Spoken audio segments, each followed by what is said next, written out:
We're live. Has you're muted. Has you're muted. Has you're muted. Unmute yourself. Yo, just go in the group chat, man. And if we're live, we're live. Yo. What's going on? I don't know what's happening to Has. What the hell that was?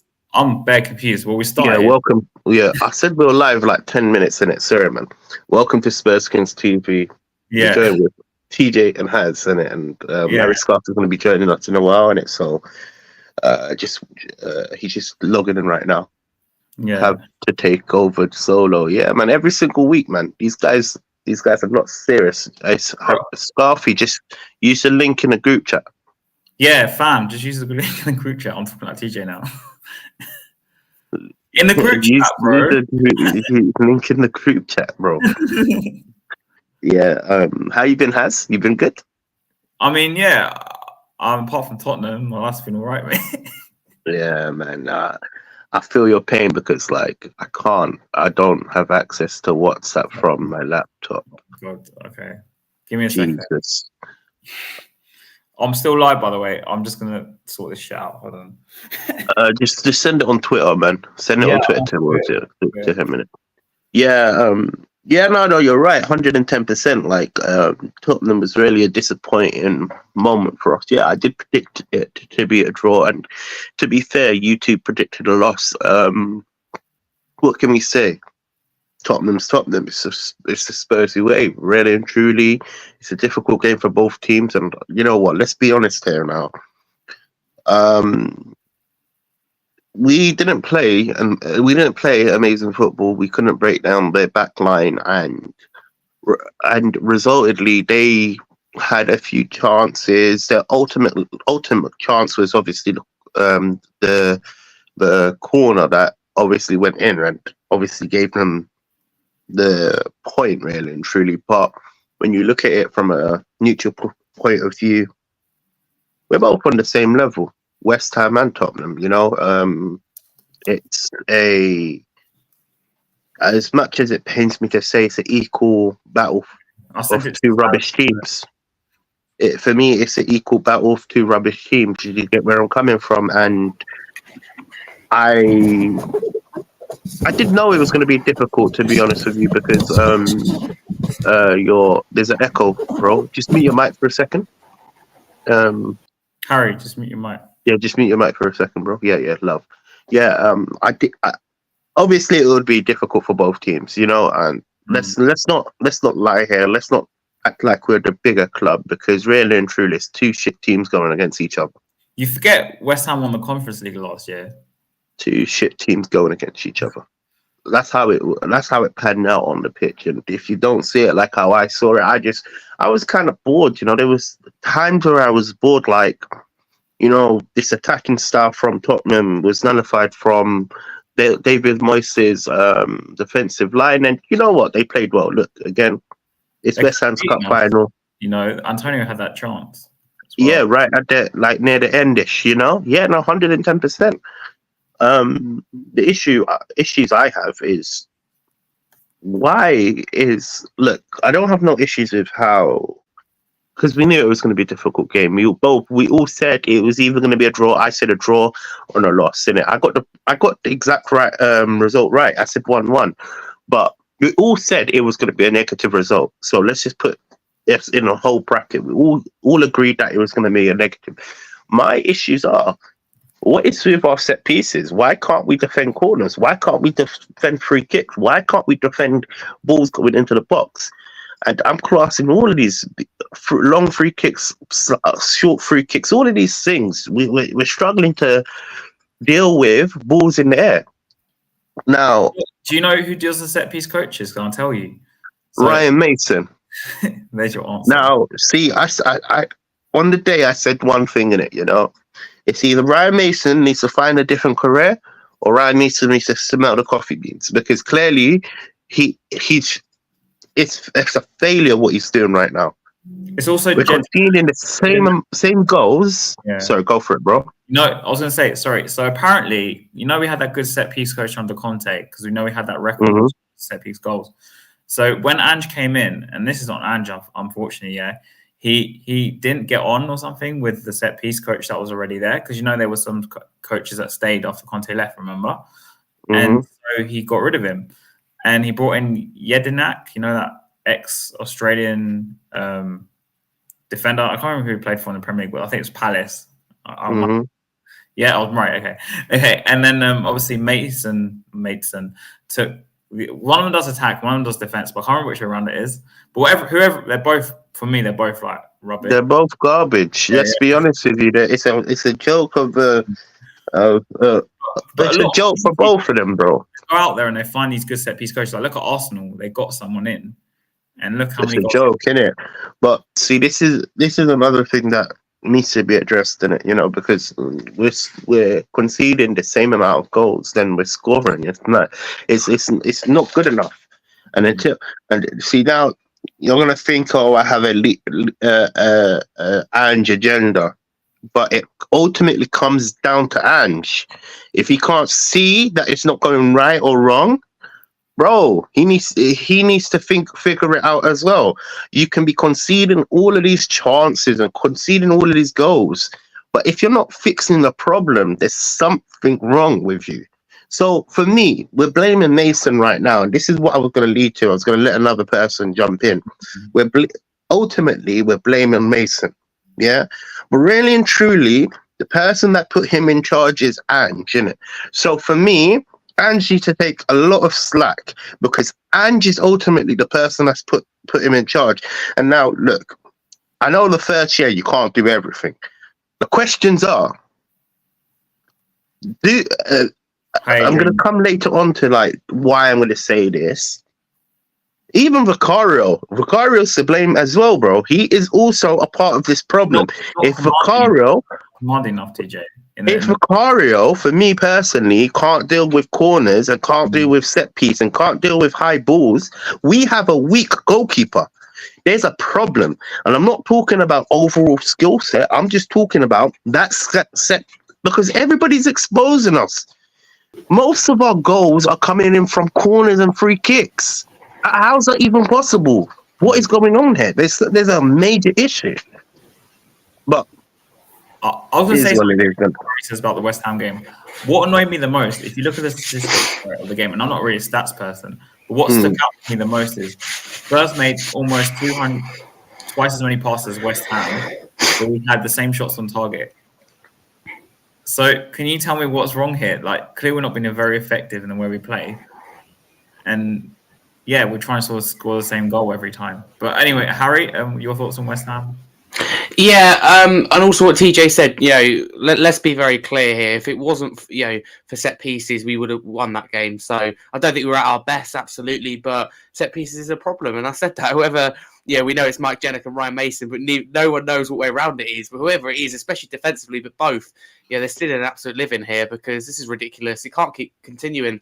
And for me, the reason Arsenal will be title contenders right until the end of the season, up until May, it's not last season, it's this season. Yes, of course, they're strengthened in the summer with Rice, etc. The main thing is they lost to West Ham at home and Fulham away, which is probably the worst week Arsenal have had as a club for a long, long time, ever since that Xhaka incident, to be honest with you. But they went away, I think a hot country, I think somewhere like Dubai, brought in a set-piece coach, trained, worked on set pieces, and now they scored the most goal from set pieces and concede the least. It's no mystery. The evidence is there. So I don't know why we're not doing the same. For me, it's really visible.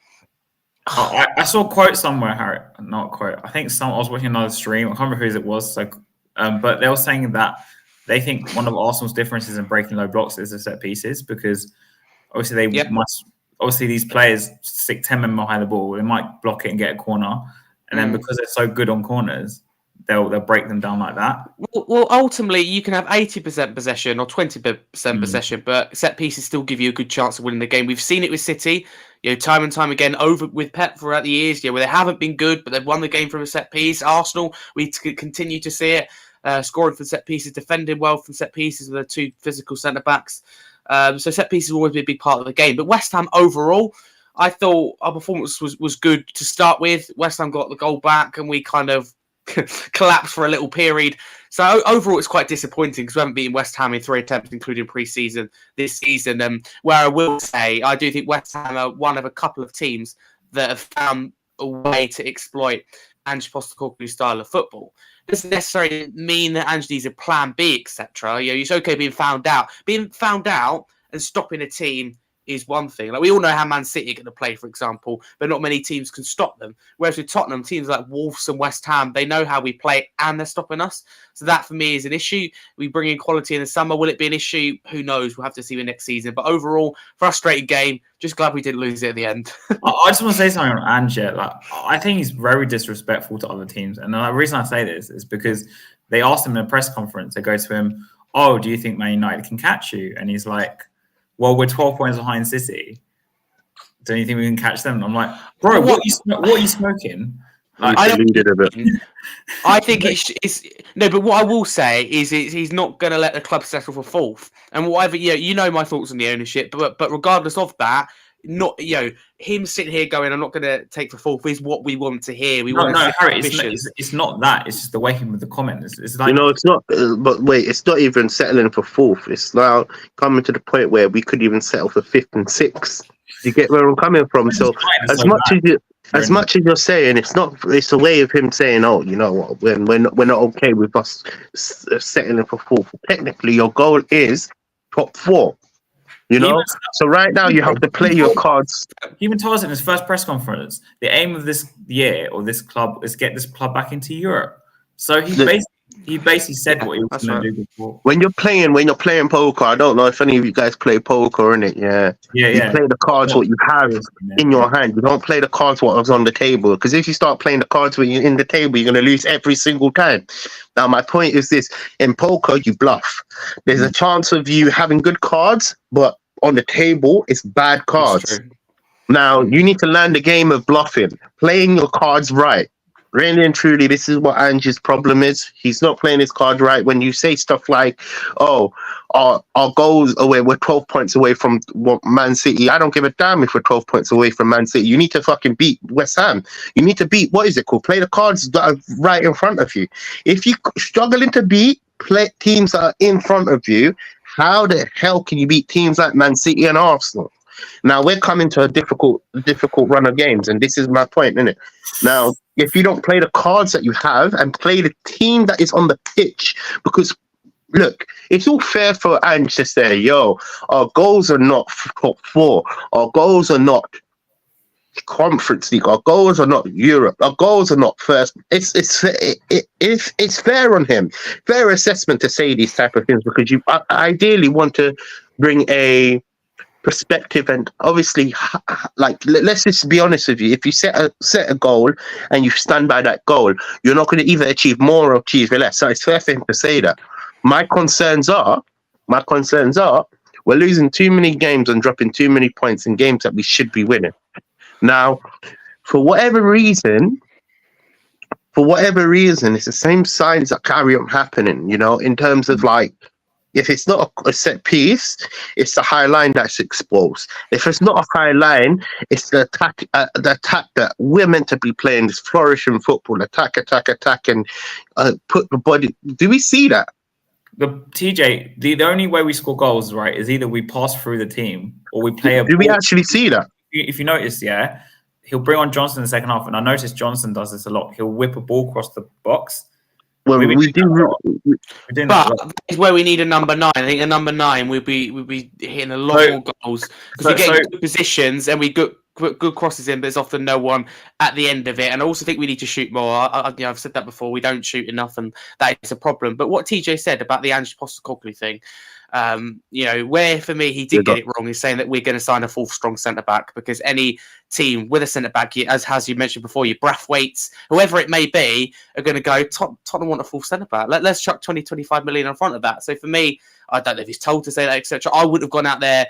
I don't think any club should go out there and say what their ambition is for for the summer or the January transfer window. So that was. But wait, can I just stop you? No. Let me answer this question though. Not to judge what you're saying. isn't it important for you to reveal your cards early in the season and say these are our goals, this is what we're trying to hit? Because if you start lying, I'm not saying he's lying, maybe there's another word for it, bluffing, or I'm just going to use lying because lying is the most unique word to kind of like push where I'm coming from. If you start lying to the fans at an early stage, you know. But he didn't lie to us because the aim was to finish in Europe. I'm not saying he should have won the league. What I'm trying to say, cool. So we've already established that Ange Postecoglou doesn't want to settle for fourth. But he even said, TJ, no, and this is where he said already he wants to challenge for the title. I'm just going to use that one statement as an example to kind of like shift what I'm trying to say. Now, if you set your standards so high, this is my problem as well. But realistically, the goals of what you're doing right now is not at that stage. Aren't you kind of like selling the fans a dream? Because we've already said we need to give him time. Well, I know I have. Harry, you have said we need to give him time. Has, I'm not too sure because you kind of said, look, I need to see the football, right? But I've automatically said we need to give him time. If you start throwing in the cards and selling us the dreams early, don't you think that's going to be his biggest downfall? Yeah. The two wrong things he said, CJ, is, and this people will take this as a positive, but it can also be a negative. He said all the signs are his. Remember, he said he's exactly. That's why I said positive and a negative. And number two, he said next season we'll be challenging for the title. That's basically what he said. Exactly. All this is why I base my ethos and my arguments based on what he says. If all of his signings are his, and I know we went through this, and I don't want to go through this again, you know. But I'm going to use the example we went through this last week. Yeah, and I'm not going to go again. But if all the signings are hit, the players like Brennan Johnson, the players like Werner, the players, all of these, like, he's a green light in them. So are you selling us dreams? Because clearly there's something wrong because you can't win titles. Okay, Harry, the question I have, can you win titles with Werners and Johnsons? I don't. If I'm honest with you, I don't want to get into the whole Werner debate, and I think this team. Right now, there's a big gap between the top three in England and anyone else. I think that's quite visible, and I've been very critical with Antonio Conte and Jose Mourinho, both at times. However, I think that they were both very, very honest and went, look, our job is to close the gap to the best teams in England. We haven't seen that recently. I think that the reason I want to give Ange long terms, I think the gap will reduce, but I think sometimes he's too honest, and as you said, selling fans' dream, like the start of the season. I mean, I love to let fans dream, but he's constantly. You should be playing down at that stage. That title, especially if we thought we were going to work for a process. And Ranieri, and they won the title. They kept playing it down until they were all confirmed to win the title. So I win with that. I completely agree with that. The another side to me thinks, well, at least he's being honest with the fans, but you've got to be realistic. And I don't think he's a fool, as a comment says there. But he's used to winning in Celtic. Is he getting a bit carried away? It remains to be seen. Don't you think it's a bit of arrogance, Harry? Because let's be honest, man, the guy's coming from a much lower league into the Premier League, which is arguably the most. Some people say it's the most competitive league in the world. Like anyone can beat anyone, And he's coming from the SPL, no disrespect, or in the J League, whatever it was. Like you're dealing with a whole different level of team. Let's be very clear here. It's a different level. If we put Celtic or Rangers in the Premier League, absolutely. But I think Celtic and Rangers will be in the bottom half of the table, maybe even fighting a relegation battle. I think there's that much of a gap. I think the Premier League is a lot stronger than people think. We saw Chelsea versus Man United, apparently two awful teams, but they both went at it. And I think we're both probably at Chelsea United Celtic. Okay. Yeah, exactly. It's really, really entertaining, and the Premier League is so unpredictable. But just obviously, as we said there, it's got to be careful because there's a massive difference. But at the same time, does he deserve to have that little bit of arrogance? Because if you're him, you go, I've won trophies. That's why people let Conte and Mourinho get away with it. They've won trophies. No, but the difference between Conte, the biggest job of his life. No, but the difference between Conte and Mourinho, for me, sorry, no disrespect to Ange, innit? They have proven to do it in the big leagues, the big gunning leagues. Whereas Ange is kind of like, he has been successful. I'm not saying he's not, but respectable in leagues that are not on the same terms as how Conte and Mourinho has done it. Look, my concerns. Look, I think Ange is a pretty solid guy, to be honest with you. He says it how it is, and it speaks how it is. It's just, for me, like, I go back to the poker analysis, innit? When you play poker, you have cards in front of your hand, yeah, and it's how you use these cards. You don't literally give everything away. And for me personally, you play ideally what's on the table, but you also play what people are doing. So if someone's raised £250 and I don't have £250 right here, bro, I'm gonna have to fold my cards. Yeah. I'm not gonna say, yo, let me double down, because it could be a case of his bluffing. In this game and age, everybody bluffs. It's so important to bluff. It's how you play your cards. And I believe right now he's playing the wrong cards at the wrong time. What worries me about Ange a lot is I look at Arteta, and I don't know if we spoke about this a bit on the last show. So in Arteta's first season, he knew he didn't have the players he needed, so he went to a back five, and he didn't play this. He adjusted. So you can argue he adapted from day one. But I look at the game against City. I know we drew 3-3 to City, but the way Arteta set them up was so not unpredictable. As no one expected him to part the bus. Yeah, nobody's saying he's done anything wrong. I hope you let me clarify. I didn't say anything. Did I say he's done anything wrong? No. We're saying. Okay, wait. In fact, let me ask you a question. What are you saying that is we said what is wrong? Yeah, but carry on. Anyway, I was going to say, so I could never imagine Ange going and doing what Arteta did away to City last weekend. Mm-hmm. Now, I know he played for the draw, but he did what he needed to do. Normally, Arsenal playing attacking football this whole season, right? Do you think? Yeah. Do you think Ange's look, again? A lot of fans have kind of like blindly fallen in love with Ange, and for whatever reason, I look at results more than anything else. I have to before I fall in love with someone, there has to be a template of success, and I don't mean look, again, I'm going to make something clear. I don't mean success straight away. Never said that. I know it takes time. Look, I'm putting my hands up. I'm saying it on live. I know it takes time, but there has to be some form of success before I blindly fall in love. He came lost the best striker in the modern era, and still doing a fantastic. And then at the same time, Peter, he has a much better defense and much better midfield than Conte had, and still concede more goals. What I would like to say is that, like, I like to use this example with Eric Ten Hag and Man United, because you base it off his first season. I mean, I know Man United with the history, etc., but that team, and obviously all the problems off the pitch, to get, what was it, third and win the League Cup, that for me is the perfect first season for him. But what has mentioned Arteta there, he was given time. If the Arsenal board, he got the players. If the Arsenal board, listened to the fans, Arteta wouldn't be in the job right now. So for me, as I said to you, I don't say next season's obviously quite big. It's a big step up for Ange, but I'm very, very happy with what I've seen, and overall, I think he's surpassed my expectations. Okay, cool. I know you're happy with what Ange's done so far, and you can have that viewpoint.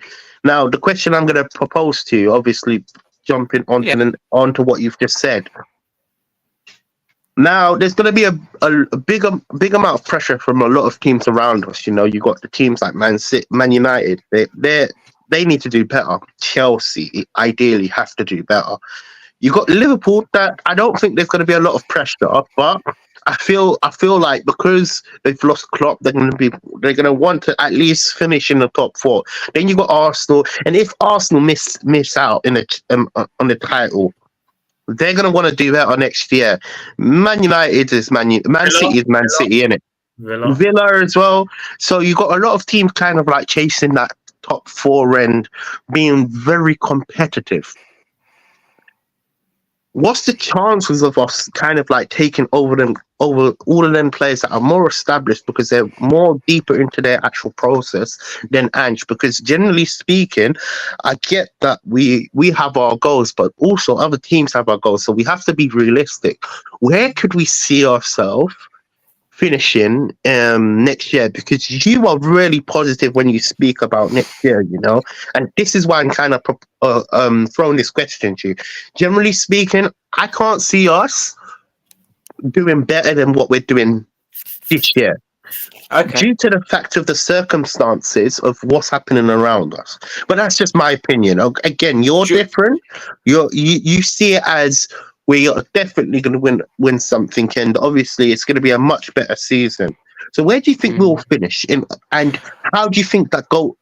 Oh, you know what? In fact, next year, do you think it's going to be ultimately successful for him, or do you think there's going to be bumps in the road? Because generally speaking, we have the template so far. There's a lot of bumps. We started really well, and look at how we're finishing. Yeah, of course, there's going to be bumps in the road. As I said to you with Arteta, that Fulham and West Ham week was the worst week that Arsenal had at the club. There's always going to be bumps in the road where you don't pick up points where you should, and you also pick up points where you shouldn't. Like we done it at home against Liverpool this year. I didn't expect us to get to the Etihad, go get a point. Didn't expect us to beat Villa. So I think that's the same for every team. But if I had to predict how this, I'm happy to tell you with every single competition where I think we're finished next season. I think we finished third, firstly, because I think Liverpool losing Klopp. I don't know who they get yet. It's obviously hard to say, but I don't think they'll quite be the same. So they have the players and they have the backing into the new manager, but I think that we see how valuable Jurgen Klopp was and is at the moment to Liverpool. So I think we finished third. Carabao Cup, I think we'll do a classic Tottenham thing and get knocked out in the first round. So that's not going to change in that respect. I think we'll be playing Champions League football next year. I have said that. And I think we'll get to the round of 16, but I do think we'll win the FA Cup. So that's third in the FA Cup, which is not far off what Erik ten Hag done in his first season. But this will be Ange Postecoglou's second. And I don't know about you guys, but I'll be very happy with that. You know what? I want to bring this up because I don't know. When I watch Ange's system, everyone keeps saying, "Oh, it's going to succeed." But when I watch us, like we've got like two at the back when we attack, yeah. And the only way this can work is if you have two Van der Vens at the back. I don't know if I can see it working. And we don't have two Van der Vens at the back. No, I do hope. Listen, let me be honest with you. I will be joyful if that was our season next year. But realistically speaking, I don't see. Look, I'm not saying. Look, I respect your point of view, and generally speaking, I hope it happens. I hope I'm proved wrong. But I have to agree with Haz. The way we play, I don't think we can get far. We're too one-dimensional. Look, we leave a lot of space behind us, but due to the high line, and this is a factor into a lot of goals that we've conceded. We struggle to deal with set pieces. It's not. I'm not saying Romero's a bad player, right? It's just you need to look at the amount of recoveries that Van der Ven is doing, and if you look at Antonio chance in the West Ham game. Not in a million years, Romero would have caught him, right? We slowed didn't he in the end? Yeah. What I was just say is 99% of the time, I think you're going to need two Van der Vens. And at the same time, I agree with you. Listen, I believe Ange, unless he does develop next year and he changes a lot of things because again, we're just speaking hypothetically, and obviously we're just speaking about the future, so anything can change, but. For me, the way we play right now, we don't play convincingly. We don't convincingly win teams. How many teams have we beat up the park in the recent this season? I agree with you on that. That's been my biggest concern, and I thought Luton would be that day. Let's be honest, that was the depleted Luton squad.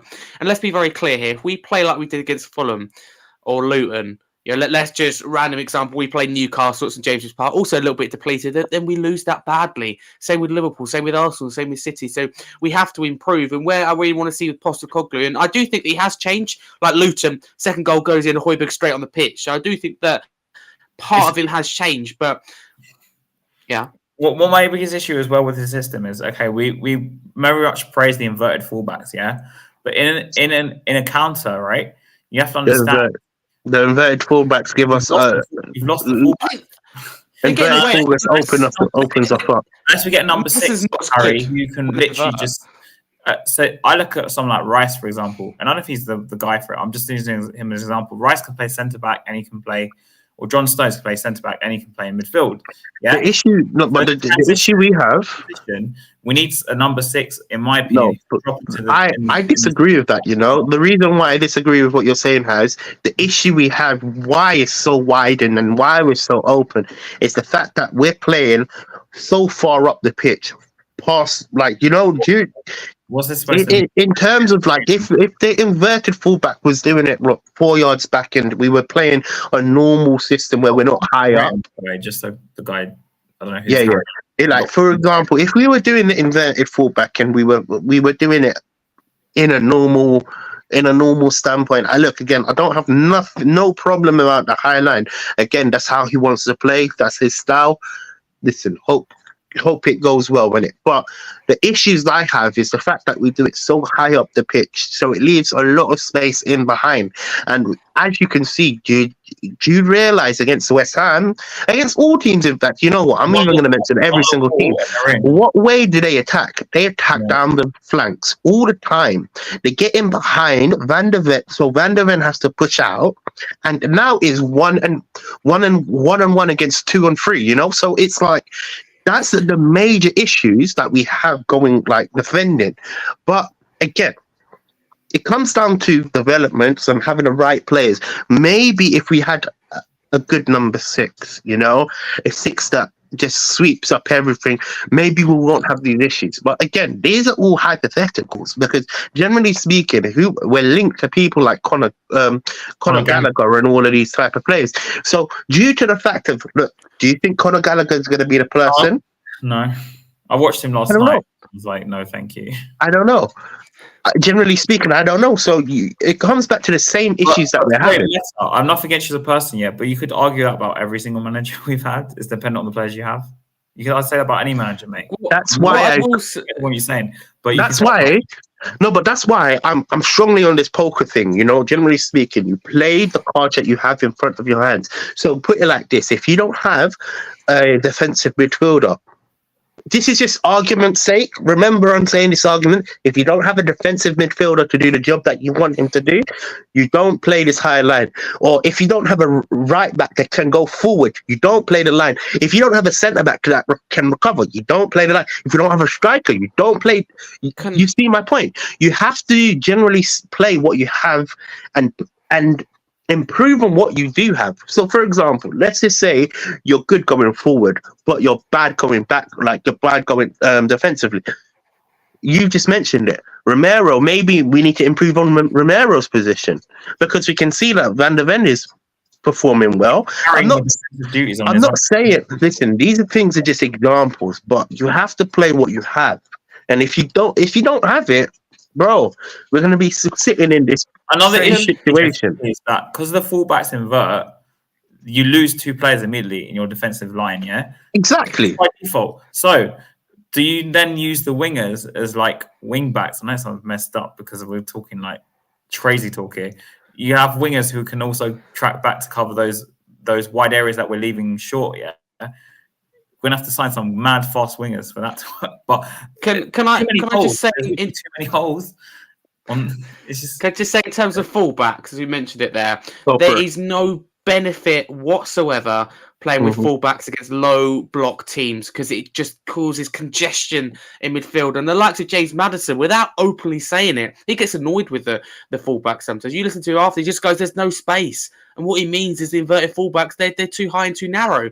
And, for me, Son and Richarlison... Wait. Son and Richarlison, they don't work well for me together, because they both like to drift out to the side. Not the fullback example. No, I know. But we've seen in a lot of situations where we're seeing congestion in the pitch. And also in regards to the number 6, for me, Bentancur's best performance of the season was as a progressive 6 in that first half against Aston Villa at home, where he sadly came off injured. So I'm thinking I'd quite like to see Bentancur as a 6 and then see Sarr and Maddison in front of him. So just wanted to put that idea across. Quick question. This goes to Harry, because obviously he's mentioned something really important. Now, if players are screaming out that it's not working, I'm not saying he's saying, yo, it's not working. Shouldn't your manager realise that? Because you've just said, oh, there's no space in the middle of the park because quote unquote, because of the fullbacks. Like, not necessarily throwing the fullbacks under the bus, but generally speaking, if that's what he said, I'm using what you've just said. Yeah. Shouldn't the manager realize that it's not okay? When I say not working, I don't mean extremely, but he needs to pick something up. He's the one that puts these players on the pitch, and he's the one that wants them to run a certain direction. It's his job to allow the players to flourish, and clearly they're not flourishing. Yeah. What I will say to that, TJ, is like against Wolves. I looked at Wolves and went, Neto, Sarabia, Hichan, they're going to cause you problems. So personally, if I was in Ange Postecoglou's position, which I said in the match preview on my channel, is that I wouldn't play with inverted fullbacks because Wolves will double up with their fullbacks. He will play with inverted fullbacks. I know, but he shouldn't, is what I'm saying. They're double up with Semedo and Achanuti, so I wouldn't have played high fullbacks in that game. I think that's you look at Wolves' second goal, that counter attack, that comes from a fullback being too high. So for me, that is a problem he needs addressing. And I think that players like Maddison get annoyed because Maddison works best in space, when he has space and the time to pick a pass. That's why I don't think it works for England really either, because they've really congested midfield. Henderson wants to take over. Every single manager we've had at Spurs in my lifetime, right? They lack depth, they lack options. So it's no point in saying what Ange does, because they all have. It's not like, to me, it's not, news. It's nothing new. Let's be very clear here. Again, this is Ange's a huge step up for Ange Postecoglou. And I don't want to make. I love it at the moment. But next season's massive. I'm very susceptible to his comments, because I'm like, you're coming across as if like you've been in this league for 10 years and you're like the best manager ever by making comments about City, saying we're only 12 points behind. Mate, we're not catching City. This is why I'm saying you have to play the. See, I hate that.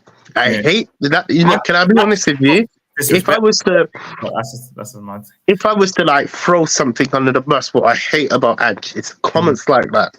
Comments like that, because you're not playing what you have in front of you.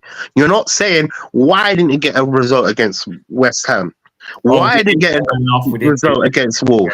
Why didn't all of these things that we're in a process. That's what I hate. I hate that arrogancy, because he doesn't even deserve it yet. He's really and truly, look, personally speaking, and I don't want to speak too negative about the manager, but personally, let's be honest with you, he's not experiencing this league. But then, Nick, they asked him about United. Why did he bring up City? What's that got to do with it? We're not going to catch City. He might as well just said, United are 8 points behind us, and just moved on the press conference. If by the way, it's we meant. If Pep Guardiola leaves, I don't think he'll leave in the summer. I think he'll leave the summer after. If Pep Guardiola leaves, I want him. He won't come. I would love him. No. Listen, Harry. If Pep Guardiola is, you wouldn't. What? Nah. Listen. Brother, listen, we're not.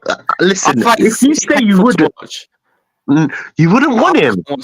No, I hate watching them. So slow. Managers in the world. For me, that worst performance of any team this season was City 90 minutes against Arsenal. So boring, so slow. I don't want Pep. I wouldn't want, at this moment in time, I would not want Pep Guardiola at my club. I don't think it'd be the right fit.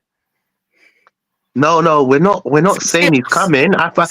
We just threw that comment. We're not saying we want a different manager. We were just throwing the comment. I would want Pep. I want Pep for his experience, personally.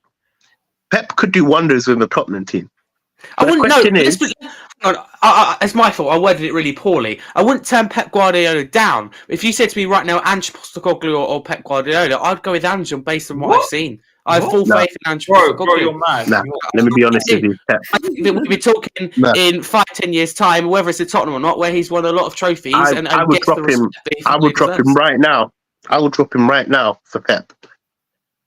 This is not me against Ange. Well with them, they've been very poor this season for me. They've been below par. Hans, what about you? Would you drop him right now? Let's just say Pep is available tomorrow. If he wants to come Spurs, he can come Spurs. I say thank you for everything you've done, Ange. It was a good summer holiday. Good thing. He's taken us to where we need to take, but Pep, I have to have Pep. You know what I'm trying to say? Come on, man. You can't sit here and say you wouldn't want Pep. Pep, one of the best managers ever. Like, ever. It wouldn't do well with I that. even this might be mind boggling, but I believe if Pep was to leave Man City, I think every single team in the Prem would want him, including Arsenal. They will drop Arteta for him. I generally believe that. 100%. Yeah. I generally believe that Pep is not a. You know what Pep has done, man? Honestly, he is a tactician. There's a lot of doubts of like, has Man City cheated and all of this and that, but I don't care. I would love Pep. Just one training session with us. Trust me. You know, he took Barcelona's B team to like win. What was it? The second, second division. What's the Liga second division? Whatever it's called. So it's not like he's not done it without money. Like he's actually done it. But like, come on, man, it's Pep Guardiola. I don't know why you wouldn't take Trust him. me, man. Not at this moment in time. If I'm being totally honest, I believe in honesty. What are you basing it on? Are you basing it on the project that Ange's? I'm basing it on that I can't see Pep being at my club any longer than 18 months unless he gets the extreme package, which I don't think that he will get. So I think it'll be Mourinho and Conte where he'll walk and we'll be left in an awful position. With Ange Postecoglou, I see a very long, deep project that will leave our club in a better place than where he came into it, something that neither Conte or Mourinho did. Listen, if you said to me, like, I don't know, 2-3 years' time, Pep Guardiola will be our manager, absolutely, I'll be very, very happy. But at this moment in time, I wouldn't want to change your manager. That would completely disrupt all the previous plans and the current plans. Oh, yeah. Let's make it clear. We're not saying we wanted to change the manager. I'm just... who brought this coming up? Was it you? You asked Hazard. He said yes. Tomorrow he would change Ange Postecoglou. Listen, I would. Yep, 110%. And I'm not ashamed of it. That's wanting to replace Ange. Generally speaking, okay, but we would hypothetically, Pep is available. Come on, man, you're Oh my god! Every time. Pep is different. I don't know. Listen, I don't mind him clipping that, man. I will say that with chest. You can keep saying what Pep instead of Ange is fine. It's fine. Bro, listen. Look, you know what? Yeah, look. Let me be honest with you. Right now, with what I've seen of Ange, he hasn't really brought me into the process. At least I know Pep's process. Based on what, TJ?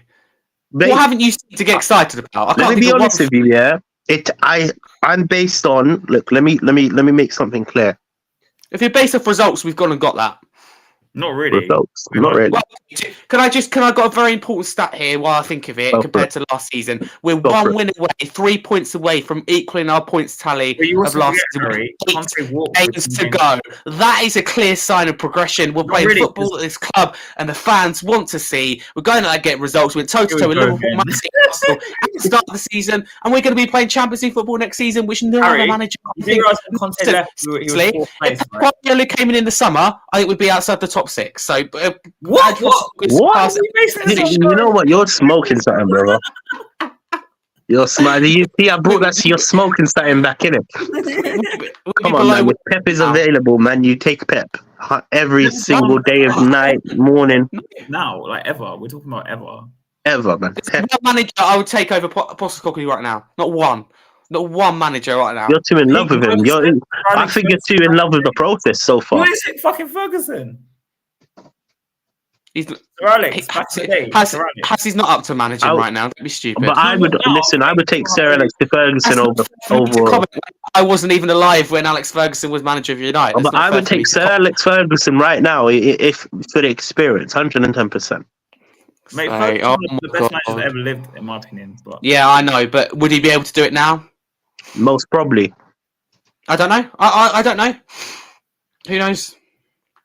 Because I believe we lack experience, man. Experience. We don't have experienced players. That's on the pitch, and we don't. And on the byline as well, because you got people like Ryan Mason doing our set piece. Come on, man. Listen, brother. Nah, look. Let's tone it down. Let's go back to like reality and it. Like, look. Generally speaking, if Pep was to be available, you can come Tottenham.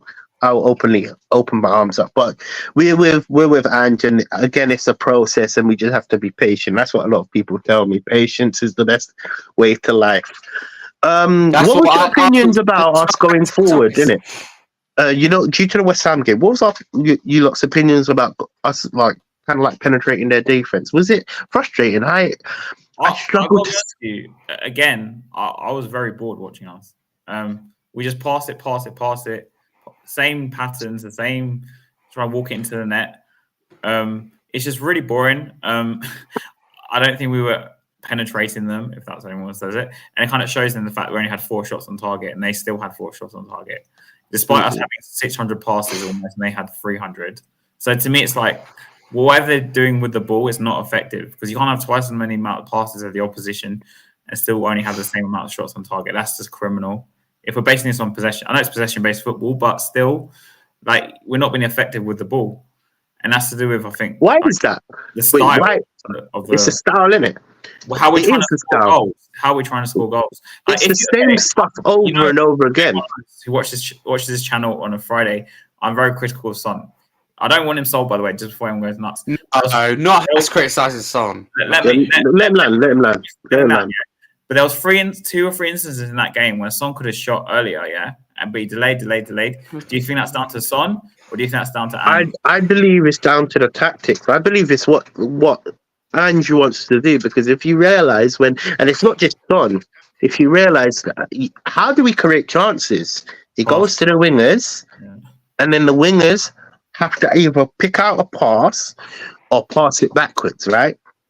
Now, for weeks and weeks, I've been asking the same question over and over again, and you can go back in every single stream.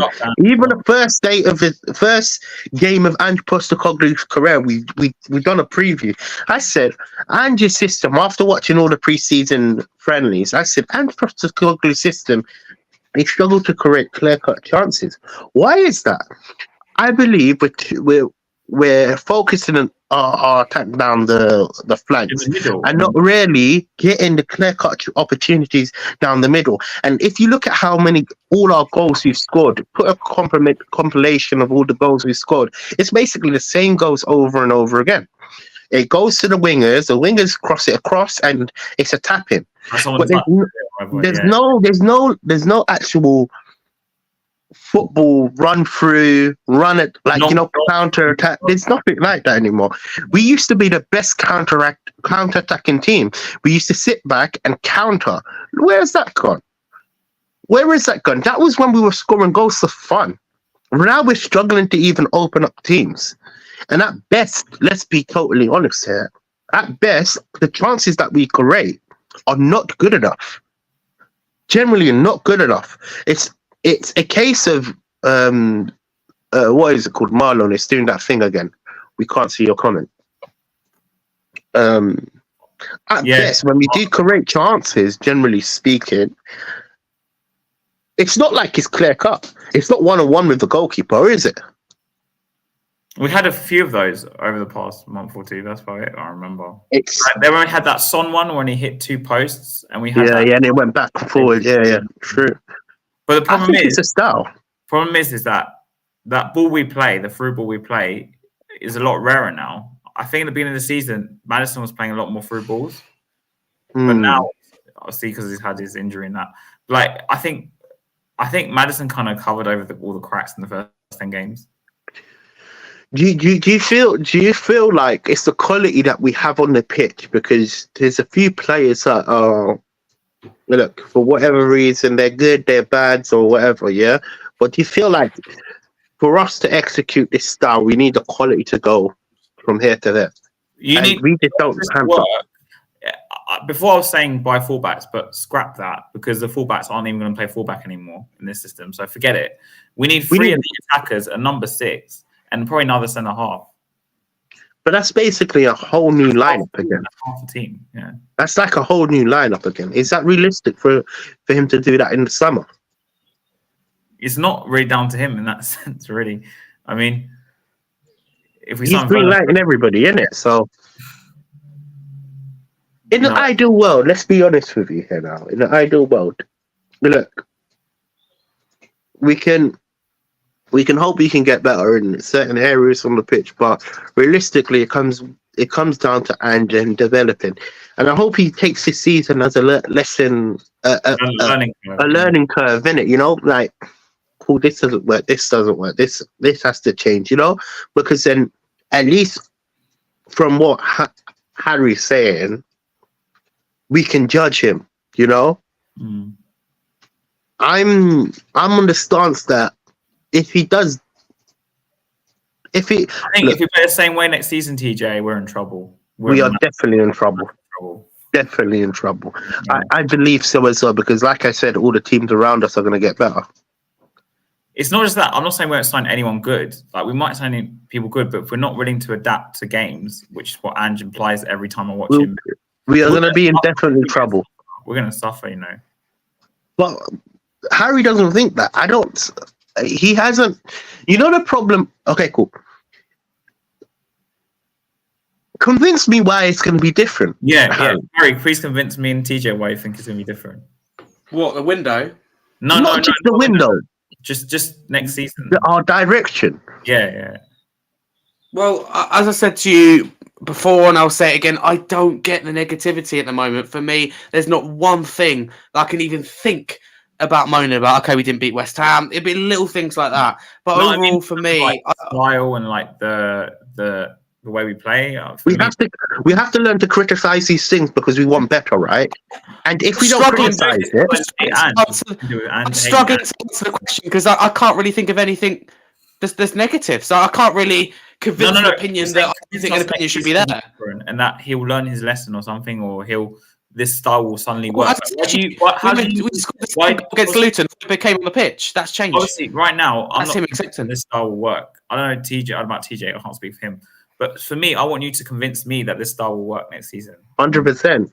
Really and truly, the template, before I let you go, Harry, the template, this is how I base football and how I watch football. I can't speak for anybody else but myself. Before I get convinced and before I buy into a process, I have to look at the template. The template right now, at the start of the season, the first 10 games, yeah, we played well. We were playing well. But when it come down to crunch time and when we need the points necessarily, he accepted the quality, not the cool. Yeah. When it comes to crunch time, we've been losing more games, dropping more points, and struggling to even get goals. Can we equally say that he's struggling to get goals? Because generally speaking, we are struggling to create goals. Almost as much as under a worse defense. Exactly. So, what? Just as Harry is saying everything is roses and daisies. Really and truly, I'm criticizing what I'm seeing right now. Right now, I'm seeing us draw to West Ham, struggle to win against Luton, and that's not how I want to see my team. So it's not all guns and roses.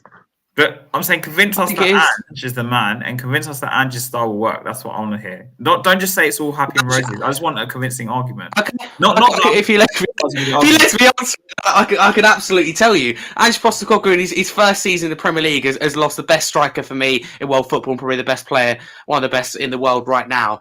And we've ultimately going to be playing Champions League football next season, which none of us thought was achievable. So that, for me, on its own, is big enough. But I've been convinced with what I've seen. We've gone toe-to-toe with Liverpool, Man City and Arsenal at the start of the season. We've seen from that 10-game unbeaten run just what this team is capable of. I think we've seen that. It's about producing it consistently. Of course, tweaks are needed. Things are needing changing. But for me, I'm very, very happy with what I've seen. A lot of people say, we're out of both cups. And made one mistake for me, one big mistake so far in his Spurs career. And I've addressed it so many times. I want to talk sport, express my frustration with him and with the idea of doing it. And that was making 9 changes in the league. I'm talking about why is this style going to work? What convinced me, TJ? Why you think this style's going to work? Okay, and you know what? Let's rephrase the question. Rather than saying we went toe to toe with these teams, just please convince me. No, Just let's address rephrase. Hotspur Hood. Can I just address Hotspur Hood, because there's been a lot of silly comments. I knew he never had Harry Kane. He lost Harry Kane, right? And you would have been the first to say, in fact, I know you were, that we'd be in a relegation battle if Harry Kane left. So some consistency from you in the chat would be a very, very good start, mate. Let's rephrase that. Invite you on my channel, or I can come on your channel. We can debate this, but everything is rosy at the moment, and fans just need to be patient. Wait, let me rephrase Haz's question so it kind of like correlates to what Harry's saying. Cool. So the first 10 games, as you said, for what you said, was all happy. Yeah, I can argue the first 10 games or first 6 to 7 games of all of our managers that have actually walked in. Mourinho, Conte, you've even got Nuno as well. Yeah, Nuno's in this list as well. Have been successful, but their system has fallen apart for whatever reason. Ultra attacking. That's what I mean. Okay. Cool. Now, what Haz is trying to say, and what I'm trying to come across. Look, it's okay. You know what? In fact, let me take a notch down so I can jump up to Harry's level in it. Cool. Andy's trying to win a title because he's already said that he wants the title challenge next year. The gap of us being title contenders is massive right now. What will bridge the gap? What will bridge the gap next season? Because generally speaking, what we're seeing on the pitch right now against West Ham, against Luton, against Wolves, against all these teams, I can list a lot of teams in it. Yeah. The gap is massive. We're losing in games that we need to win and are must-win games. Yeah. What will change next year? And that's not down to the players. I'm talking tactics. Like, generally speaking, what can he do to improve this team? That's a good question. For me, it's about knowing when to push for the second goal, when to sit back in certain moments. Like Everton, we were 2-1 up, for example, and we decided to sit back. A lot of fans called for that, but that was the wrong game to do it, because Everton, they're never going to cause you problems going forward unless you sit in and they get a lot of set pieces. We gave them a lot of set pieces. That is why we dropped. Anyway, I'm just trying to say, I want Harry to convince me this style that we're playing. I'm trying. Yeah, I'll get into it.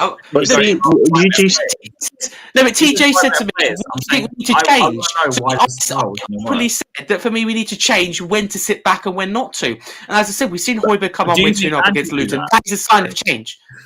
Do you think Harry will do that? Sorry, do you think Ange will do that, Harry? We'll learn. He's done it. Yeah, he's doing it right now. He's learning every day. But see, then we get the quote. His theory of Europe makes sense, exposing the players to more situations so they learn and grow as individuals, as players. Agree. That's one thing I would agree with what Harry's saying. But the problem with what you're saying that kind of contradicts what you're saying is he's already come out and said he won't change how his ways are, and this is the only ultimate way he's going to play. Now, as Tottenham fans, and see this, look, listen, people are going to hate me for this. If your manager is set on one way of playing, for me, I can't agree with this type of style. You have to learn to adapt. Like you said, in certain areas, we can press. In certain areas, we need to learn to sit back. And that's exactly your words. I'm using your words to kind of like make my argument. My problem is, even up to the players that we have and the players that we're using, are they the quality to take us to what Ange wants? Because Ange has made it clear that he wants the title challenge next year. We can all agree on that. But also, Harry, for me, it's more like, because you literally told us early in this stream you would ditch the inverted fullbacks in some situation. I can't remember which one it was, sorry. Yeah, I did, yeah. It's been an hour already. And anyway, but do you believe Ange will do that? Because the way Ange speaks, he's never going to ditch the inverted fullback. No, I don't. And as I've said in previous shows and in previous videos, etc., you have to be flexible as a manager. And that's why Gary O'Neill, for me, has done so well Wolves this season. They are so flexible depending on the situation. I know that. I heard that, and I can't defend that. I said that before. I don't agree with that. However, whatever you think, we mentioned Pep Guardiola earlier already. He doesn't change for anyone. It's just whether you can beat City and the players that they've got. 9 times out of 10, you can't beat Manchester City. So I don't have a problem with. Hang on, I don't have a problem with teams knowing how we play, because beating us is another thing. But if we talked about set pieces earlier, if we learn how to score from set pieces and keep set pieces out the back of our own net, we teach. By the way, you mentioned, I forgot to mention it earlier, with Vicario. I love Vicario, but he's weak from crosses, but that could be worked on. That could easily be worked on in training. So there's a lot that needs to be worked on. No, I do understand your question. No, I'm just asking. I absolutely do. Style, because Ange, like we just told you just now. You asked me, do I think Ange Postecoglou would do that? No. Can I defend that? No. Would I do it? Yes. Oh God, I'm saying manager. We all agreed he won't change the inverted fullbacks. We all agreed he won't change the high line. But will this style succeed for us next season? Playing this way. Can I just answer the Hotspur hood? Pep didn't change anything against us. They absolutely went for it. They didn't change anything. And if they did, then they're worried about little old Tottenham and little old Ange Postecoglou. Hey, so you can't have it both ways. Honestly, but then they're going to probably win the league, or at least one trophy this season. No, they're not. They're going to finish third. They're not going to win any trophies. They won the treble last season, but anyway. I know they did. Congratulations to them. Financial, so much backing.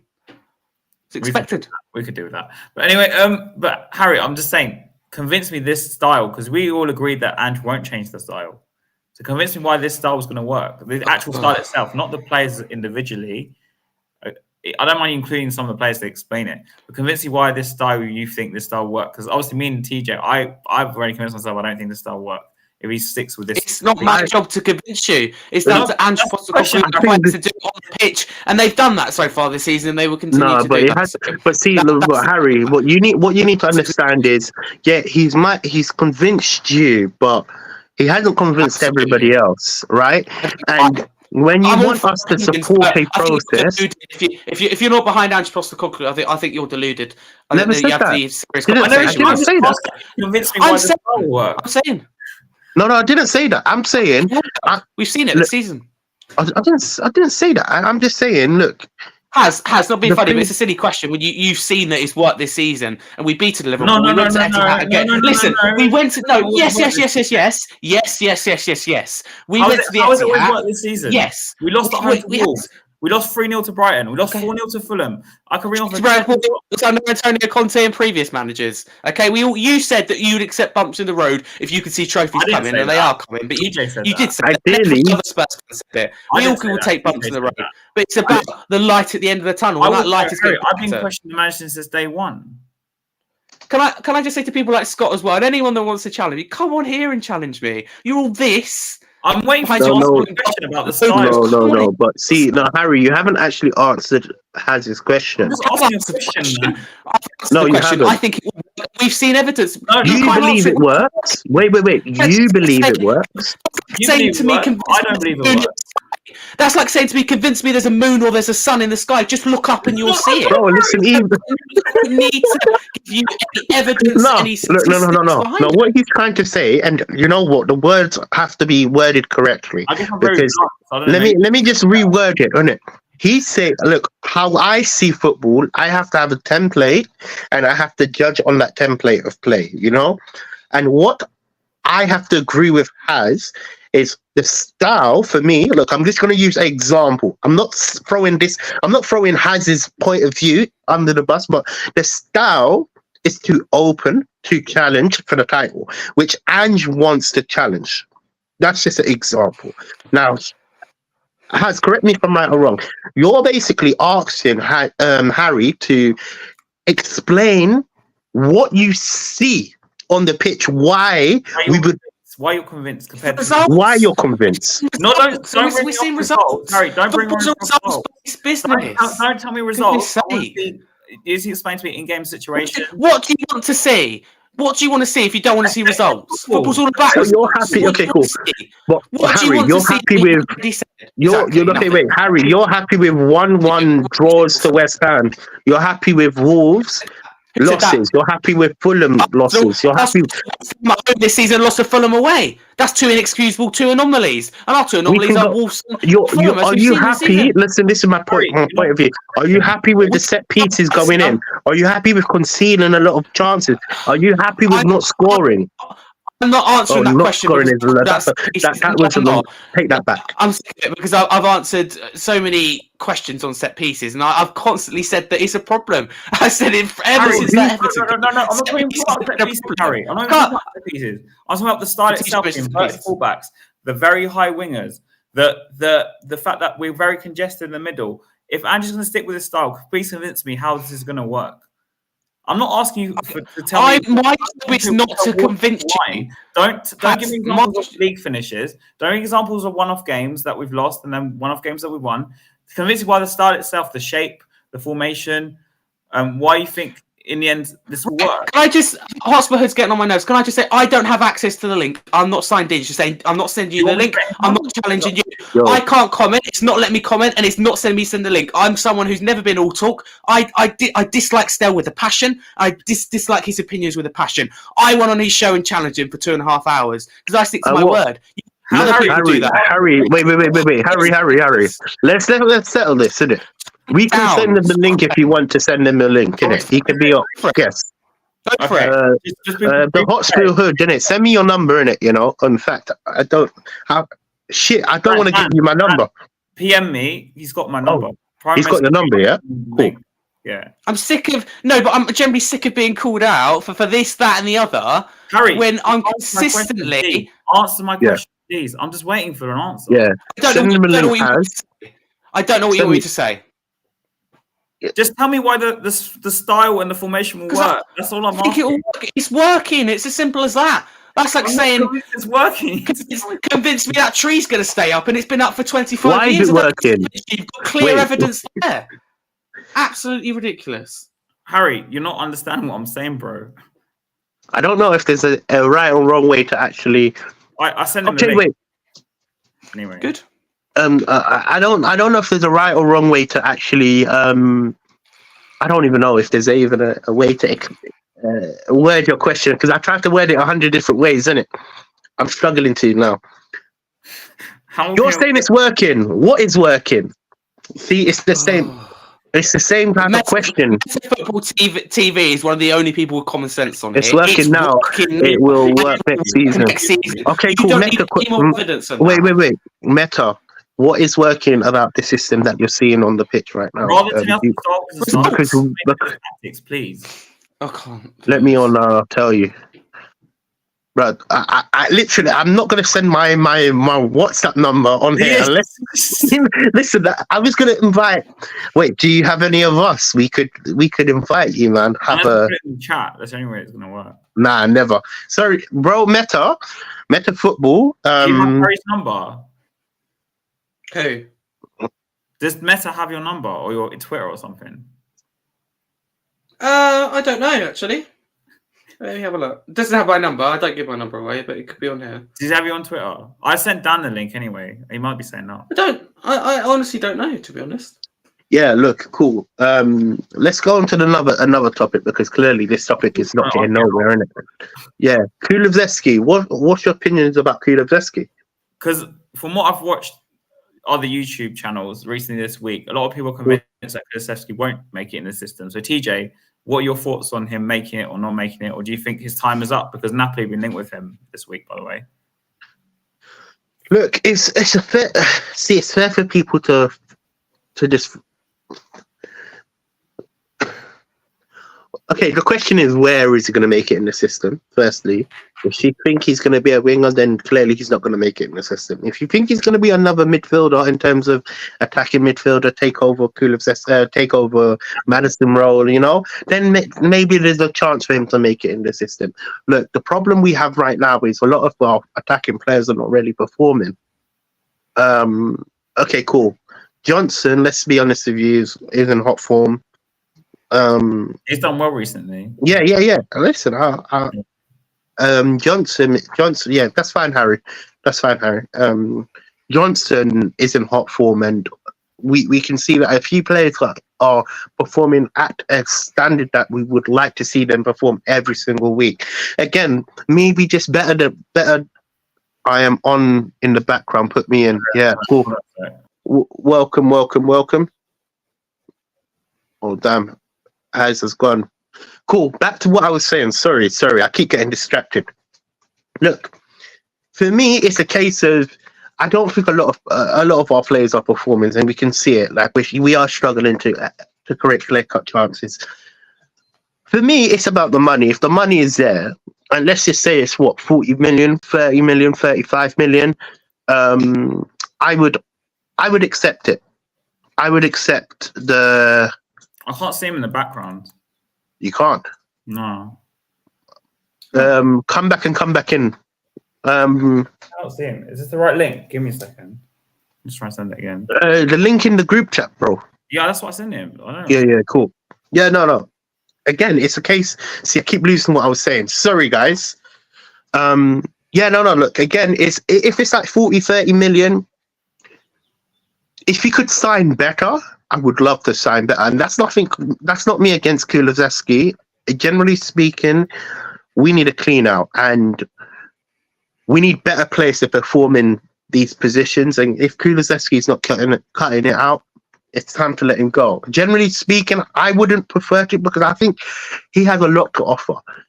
If it's a case of him doing the winger role, then come on, it's brainless. Let's be honest with you. Let's move him on. Harry, what do you think about Kulusevski? Do you feel like he has a future at Tottenham? Yeah, listen, he hasn't been good enough this season. Let's be very clear. But I'm not going to be one of those fans that goes, "Get out of my club. You've had half a dozen bad games." I think that for his age, he has unreal potential. I just think he suits a counter-attacking style more. And one thing I will agree with Haz, which is once in a century, is that Kulusevski has to be in that number 10 position. Yeah. I don't know. I might have to refresh it because he's not showing up. I've heard him come in the stream, but I can't see him on it. I don't know why the stream's playing up, man. I can't scroll down now. I'm not logged in. Look, generally speaking, as you were saying, I totally agree with what you're saying. We can't just throw players under the bus. But then again, maybe it's a case of getting better players around him. Have we ever questioned the players that he's playing with just are not good enough? Because you know what? Look, I think a few weeks ago, Marlon done a reaction to. I think it was a game we lost. It was something. He compared the stats, and I remember him briefly saying Kulusevski has been creating a lot of chances, and it's just the strikers and the midfielders are not really scoring the chances that he has set on the. So maybe it's a case of getting better players around him. Might be able to, but again, I don't know, man. I'm a bit 50-50 with him, because generally speaking, we have bigger problems to worry about, for me personally, and I worry more about our winger situation than anything else in it. Yeah. Oh. Where's everyone? Damn. All right, I've got it now. Sorry. Okay, we're all in, yeah? Yeah, we're all in now. Okay. Cool. Big up everybody from joining. Okay, cool. So who do we want to start with, innit? Sorry about that, guys. I just had to refresh it for it to work. It was doing this stupid shit anyway. No big problem. up, Chris. How you been, man? You been all right? Not bad. How's everyone been? Nice to see Danny again. Harry, how you doing? Hey, you're right. Yeah, we've been good, man. Just on the stream talking about Spurs, man. Spurs is a controversial topic. I've been hearing and I've been typing away. Lovely stuff. It's just difficult. It's just difficult to get the idea down. Yeah, exactly. So we might come across in one way. We might even be worse in person. But it's difficult just to get everything down typed in such a small space and a small time. So that's why I was really happy to come on, to be allowed on. So thank you very much for that. And hello everyone in the chat. Yeah. And on the panel. Sorry about the delay. It's just it was playing up. I forgive you, man. I forgive you. Yeah. So you're muted, by the way, buddy. Then you're mute, I think. Who, me? No, Dan. I think. Dan. Oh, Dan. Dan's saying Speak again. Hold on 1 second. Dan, speak. Nah, we can't hear you, buddy. He's on full volume. Dan, stop. Can't hear. Can't hear you. Bruh, Bro, I can't hear you. hear you. We can't hear you. You're on full volume. I put him on full volume as well. Probably have Is to he go muted? out and come back in. All right, cool. Leave and come back in and try to sort that out. Okay, cool. Okay. So okay, cool. So as Harry was struggling with the question that you asked him a few moments ago, you want to refresh this question to someone that's okay, Chris, can you answer this question, please? Because so I asked not about results, not about the results we missed, not about because just saying results say this is the reason it works is to me is very bland. That's evidence. Well, let me finish. Yeah. So it convinced me by these inverted fullback things, these the ridiculously high line, leaving 2 at the back. How's this is going to work to see us actually win things? Because if we look at teams in the past, defense is the best form of winning titles. Let's be honest. So how is this formation and style convincing why it's going to work? I'm not sure I follow you about the defense is the best form of. I'm sorry about that. I respect everybody's opinion. I see football differently. I played football since I was 4 years old. I'm a coach. I know a bit. I'm not the Bible, and I'm happy to share what I know, and I'm happy to be educated as well. When the team that doesn't have the ball is the defending team. The team that has the ball is the attacking team. Whether you are the goalkeeper and you have the ball, you are the attacking team, whether you're on your goal line. So this defending and attack, no, right? You score one more goal, you won. It doesn't matter what tactical disposition you have. It doesn't matter if you play inverted, if you don't play. But you're still not convincing me as to why this style is working, because you just told me it doesn't matter if it's inverted. It doesn't matter. No, I'm sorry, it's relevant because text makes me why this style itself is going to work. Yeah, but the fact that what's so special, for example, about the inverted fullbacks is going to come last into top of the league, for example. No, but I think that what I've heard, okay, is you're not asking the right questions, Hotspur. It doesn't. You see what I mean? It is inverted fullbacks going to win you league? No, but could it? Yes. Well, here we go again. It's playing up again. Right? It's trying to add that down. Because it depends on the players that you have, and as you brought my comment up, but it depends on the players that you have, and you have to play a certain way depending and relevant on the players that you have. And does not have the players that he needs, and he wants to play the way that he wants. You see? Agreed. Right. Agreed. I'm not to restart this because it's not turning up again. Okay, sorry. But carry on what you were saying, bro. Yeah, carry on what you were saying. He's going to jump back in. But carry on what you were saying. You were saying something really important. Carry on. Okay, thank you. The style, someone was talking about style. A style is not whether you play inverted fullbacks or not. That's a tactical formation. That's a tactical disposition, right? Yeah, decision. Yeah, correct. Right. Okay. So first of all, the terminology is what I put up. Define a style. Define tactical. Yeah. For example, high press, high line, invert. Form. That's a tactical decision based on. That's tactics. That's not a style. Okay? No, because attacking high press is a style. No, it's not. It's tactics. Like Poch played a high press style. Yes, it is a tactics. That's not. No, because it's not, mate. Let me finish. Because people argue, contemplate the negative style or negative. They would use the word style. Oh, the style's too negative. He's playing 3-4-3 or something. The word's used in the way though. To be able to look right. If I sit on a panel that's talking about business, I have to know the basics about what I'm talking about. If I sit on a panel about aviation, I've got to know what the difference between a spoiler and a flapper on is. Okay, I have to know the difference when I'm on a football panel to know the difference between what a style is and what a tactical disposition is and what a technical whatever it is. Okay, right? So it's not the same, and we have to know what we're talking about to be able to convey that idea. All right, cool. Educate us on the differences. I'm not here to educate. I'm just trying to say that what I've heard is not correct because you're starting. The starting point is incorrect because you're asking the wrong questions. Andy's not going to change because his way, when he started playing football, when he became a manager, he has a predisposition to play in an attacking way of football. That is his style. Whether he uses inverted fullbacks or not is tactical. Okay. Right. I'm not sure whether he used that in Japan. I'm not sure whether he used that in Melbourne. I'm not sure. Okay. But he's only able to use that if he has the right players to do that. Okay. Is he able to do that with Davies? He's tried it, but Davies is not Udogi. Udogi is not Zinchenko. Zinchenko is not Kolarov. Kolarov is not agreed. Left back you want. Okay. No. So, right. So you can guys, I'm gonna have to refresh it. Just told your folks to add Dan on because it's not letting me add Dan on. Do you mean refresh? Yeah, because he needs to jump back in and jump back out. That's how how you refresh. Again, refresh doesn't exist when it comes to this. What are you talking about? The thing. He needs to add Dan back in, innit? So do what you're doing, innit? Do what you're doing, bro. I have to do it. Sorry, man. Yeah, cool. Carry on. Do what you're doing. Refresh. Okay. Sorry. It's all right. It's refreshing. It's not a problem. It's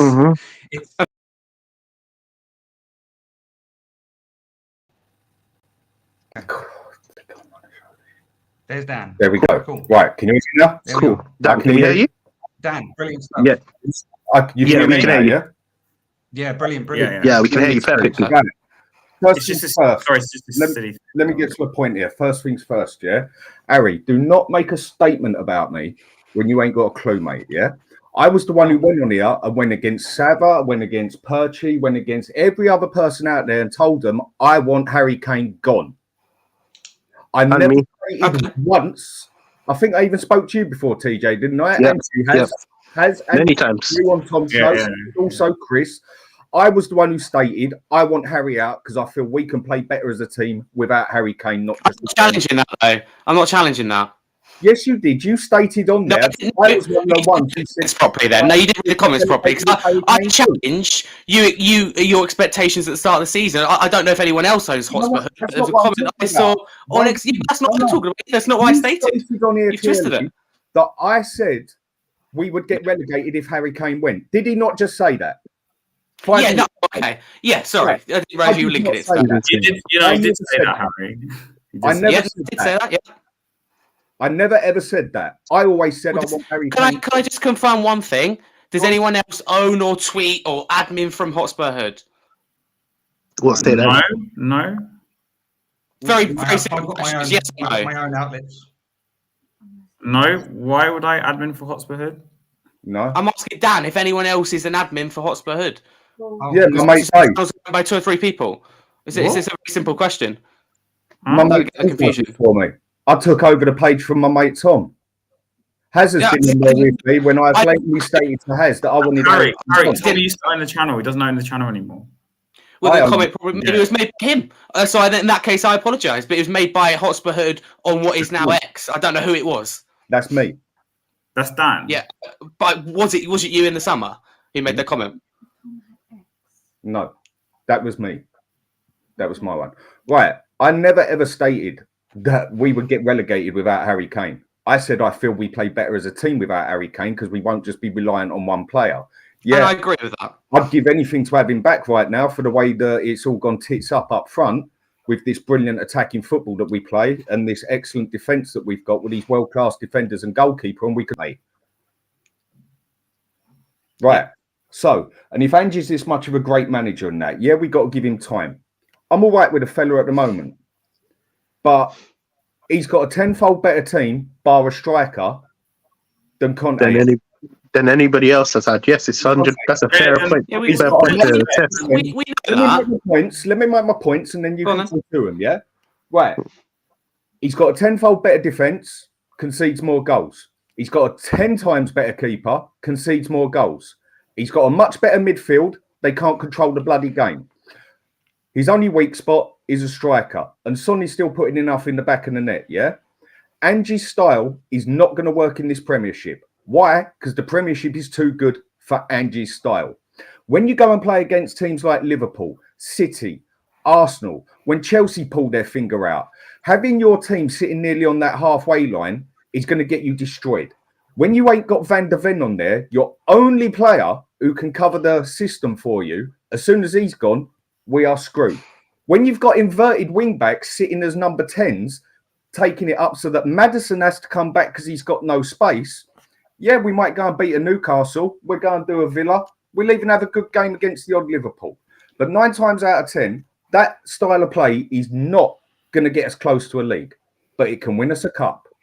He stands there and he waits on average till we're like, what was it with Fulham? 3-0 down before my man makes a decision to bring a sub on. 3-0. And that's about, and then he brings on 3 subs. And that's about the third time he's done it. Last game, his subs were terrible. If he'd have took Maddison off 15 minutes earlier, brilliant. But he takes him off when he's getting into the bloody game. So you see the frustration that we have, innit? This is why me and Haz have... He actually made good subs. Yeah, okay, he's got a lot to learn. But on the other side of it, everyone slated Conte and still does for the same stuff. Wouldn't change his way, this and that. The only two differences between Ange and Conte. Ange plays attacking football and Ange says things nicely. Conte says it how it is. Now put me otherwise. Your turn. You know what? That is really, before you guys go in it, because obviously me and Haz already we have our standpoint in it. This is thrown at obviously Harry, Scarf and Chris. I'm still waiting for their assessment. I think Dan is the same way. Not being funny, Haz, I respect you as a person, but it's a pathetic question. You see the evidence. Your question that you put forward earlier is not worthy of an answer. There is no answer you can give to it. The evidence is on the pitch. Mate. I just put 5 points over to you. Don't divert. Come on to my 5 points that I just put to you. Okay, you want me to address them each individually? I don't agree with much of what you said. One thing I did agree is that you... Well, if you so simple as that. Give a solid reason what I have not said is not a fact. I have given you 5 facts. So tell me my facts are wrong and prove me wrong. I will. Firstly, you're right about Fulham. You're absolutely right in terms of the changes. These in-game management he needs to improve. But what I will say to you is why did we go toe-to-toe with Arsenal, Man City and Liverpool at the start of the season? We got a point at the Etihad. Arsenal now, in the words of Arteta, is a massive step forward. We're doing that in the first year under Ange Postecoglou. And then in our first 10 games, when he gets totally sussed, we get the floor wipe with us every time. And everyone susses us out. Just sit back, just wait. We have all the ball and everything, which makes us look like we're doing the job properly. When we're not doing nothing, we're just playing into their way. And then they catch us on a counter-attack every time. They catch us on our naked flanks every time. Or they catch us. It's the same goals every time. Every single time. Yeah, that's true. Blatantly stated, I will not change my style of football.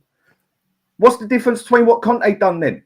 Conte got the most crap team ever with a busted up Son and a very good Harry Kane, apart from that, and took him to 4th to get him in the Champions League, which I don't even think Alex Ferguson or Pep could have pulled that crap off with the defence he had, with Royale on the right and bloody Davis on the left, and Sanchez in the middle with Eric Dyer, and then, Longley. If that had been Ange's style now, we would have been fighting relegation. Now, see, the problem we have, and Harry, I've been streaming with you for a long while.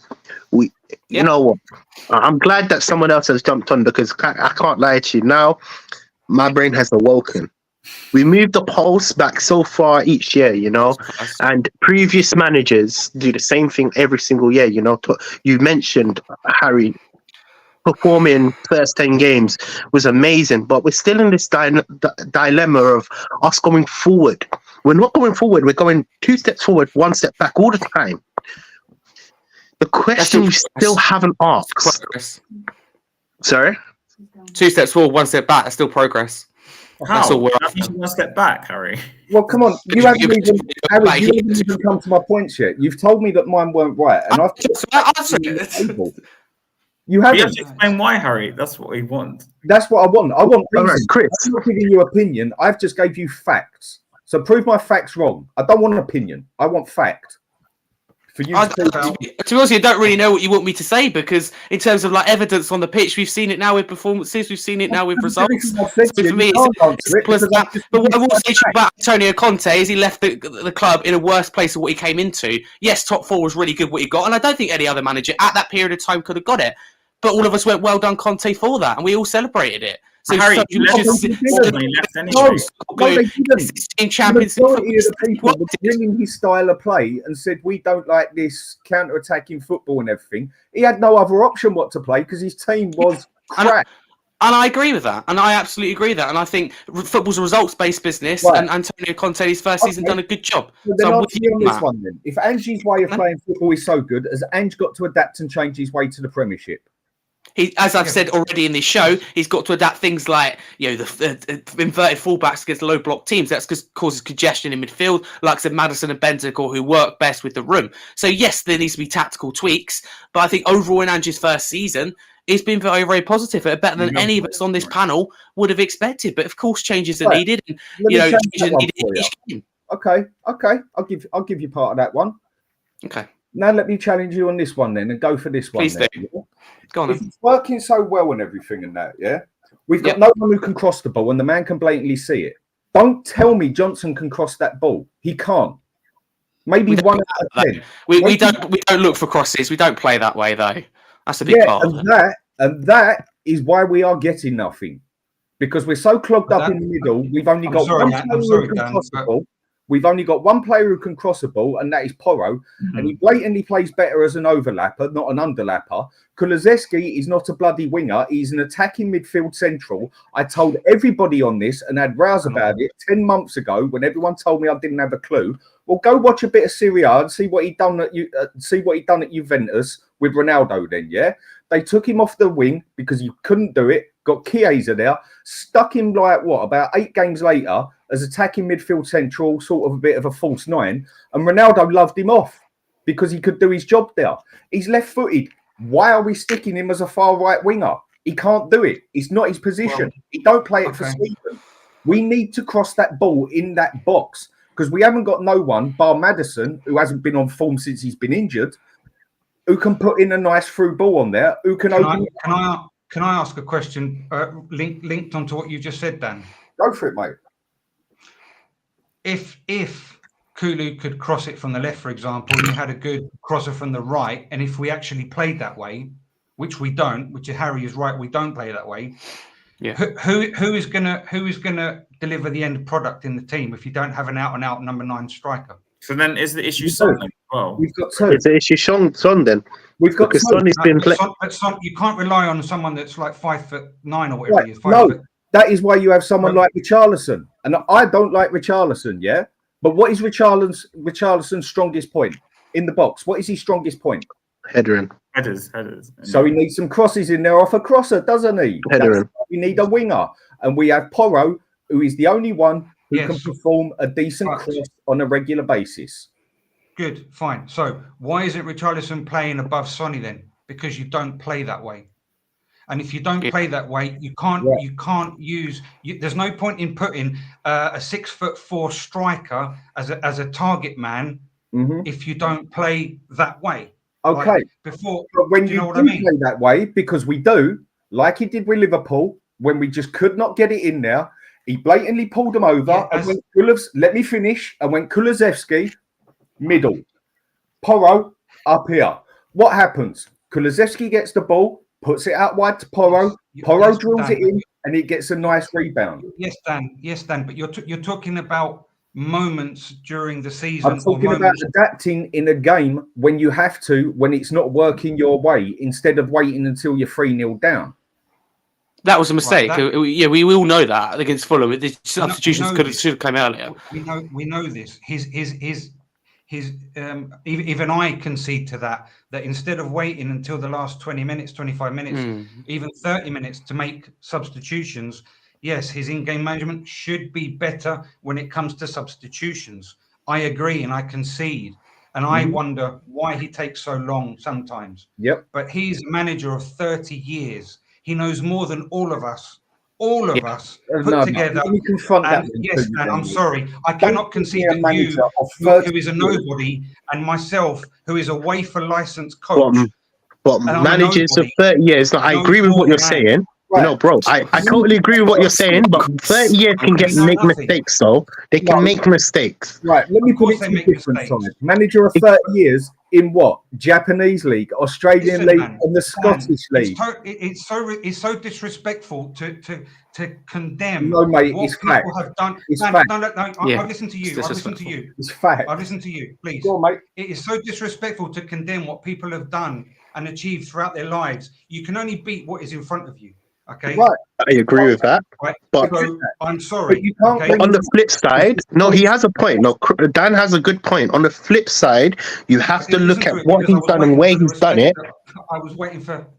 But anyway. No, what I was just about to say, you can carry on. I just want to add to what you were saying. But on the flip side, we can accept that where he's done it and where he's played, it's a different type of gravy in the Prem. We know that.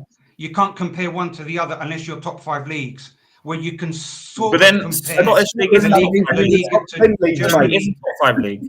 Scotland get What? rated lower than the German No, second league. No. So you can't say that because But you're not letting Chris finish. You're not letting Chris finish his point. He hasn't finished what he's saying. No, carry on with what you were saying, Chris. Sorry What I'm about saying that. is that what Hotspur was saying, I think I caught a glimpse of what Hotspur was saying. You can't compare.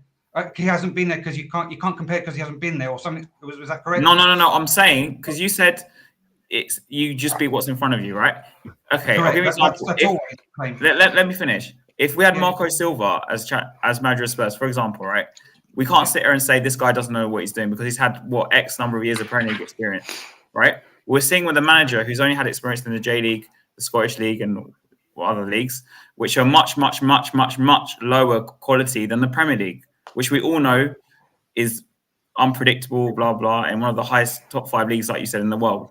So he's coming from something which probably is like 20th, 30th, whatever. That's not. He's jumping 15 places or 16 places. Correct. Which is why what he's doing is more valuable than people give him credit for, because he is a manager of 30 years doing it somewhere that is not comparable to the Premier League.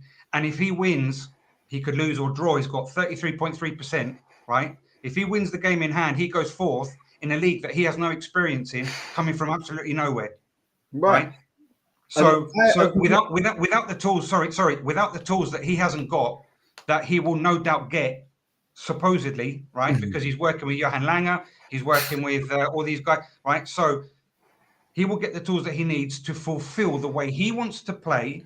His style is sorry, Dan. His style is unnegotiable, right? Okay, but the players he needs to fulfill the way he wants to play, tactically and stylistically, will hopefully come in, yeah. And what? There will be a Can I ask you a question? Can I ask you a question? You're just mentioning something. Yeah. So you're saying hopefully he will get the players and the right players to play his system and whatever. Yeah, cool, perfect. Yeah. What are you basing that down on? Are you basing it down on? Sorry, say that again. I didn't say anything. It's you, mate. I think it's you. Was that me? No, it's fine. It's fine. Cool. I lost what I was saying. Yeah, no. You were saying he's got talking about getting the right players in, right? Mm-hmm. The problem that I have, and this is just my honest opinion, is the track record of Levy. We've seen him come to this point in the path where he doesn't get the right players in, where he doesn't back the manager, where he doesn't give him the right tools in order for him to succeed. Now, instead of blindly putting faith in Levy, you can obviously see that his style is working, right? Obviously, this is why you're on here. You believe that his style is working. Correct. Do you think there's anything I can improve on? That's one thing I would love to say. Course. If you say yes, what things can he improve on? And do you think that next year, as he said in multiple statements that next year he wants to go for the title? Do you think that's realistic?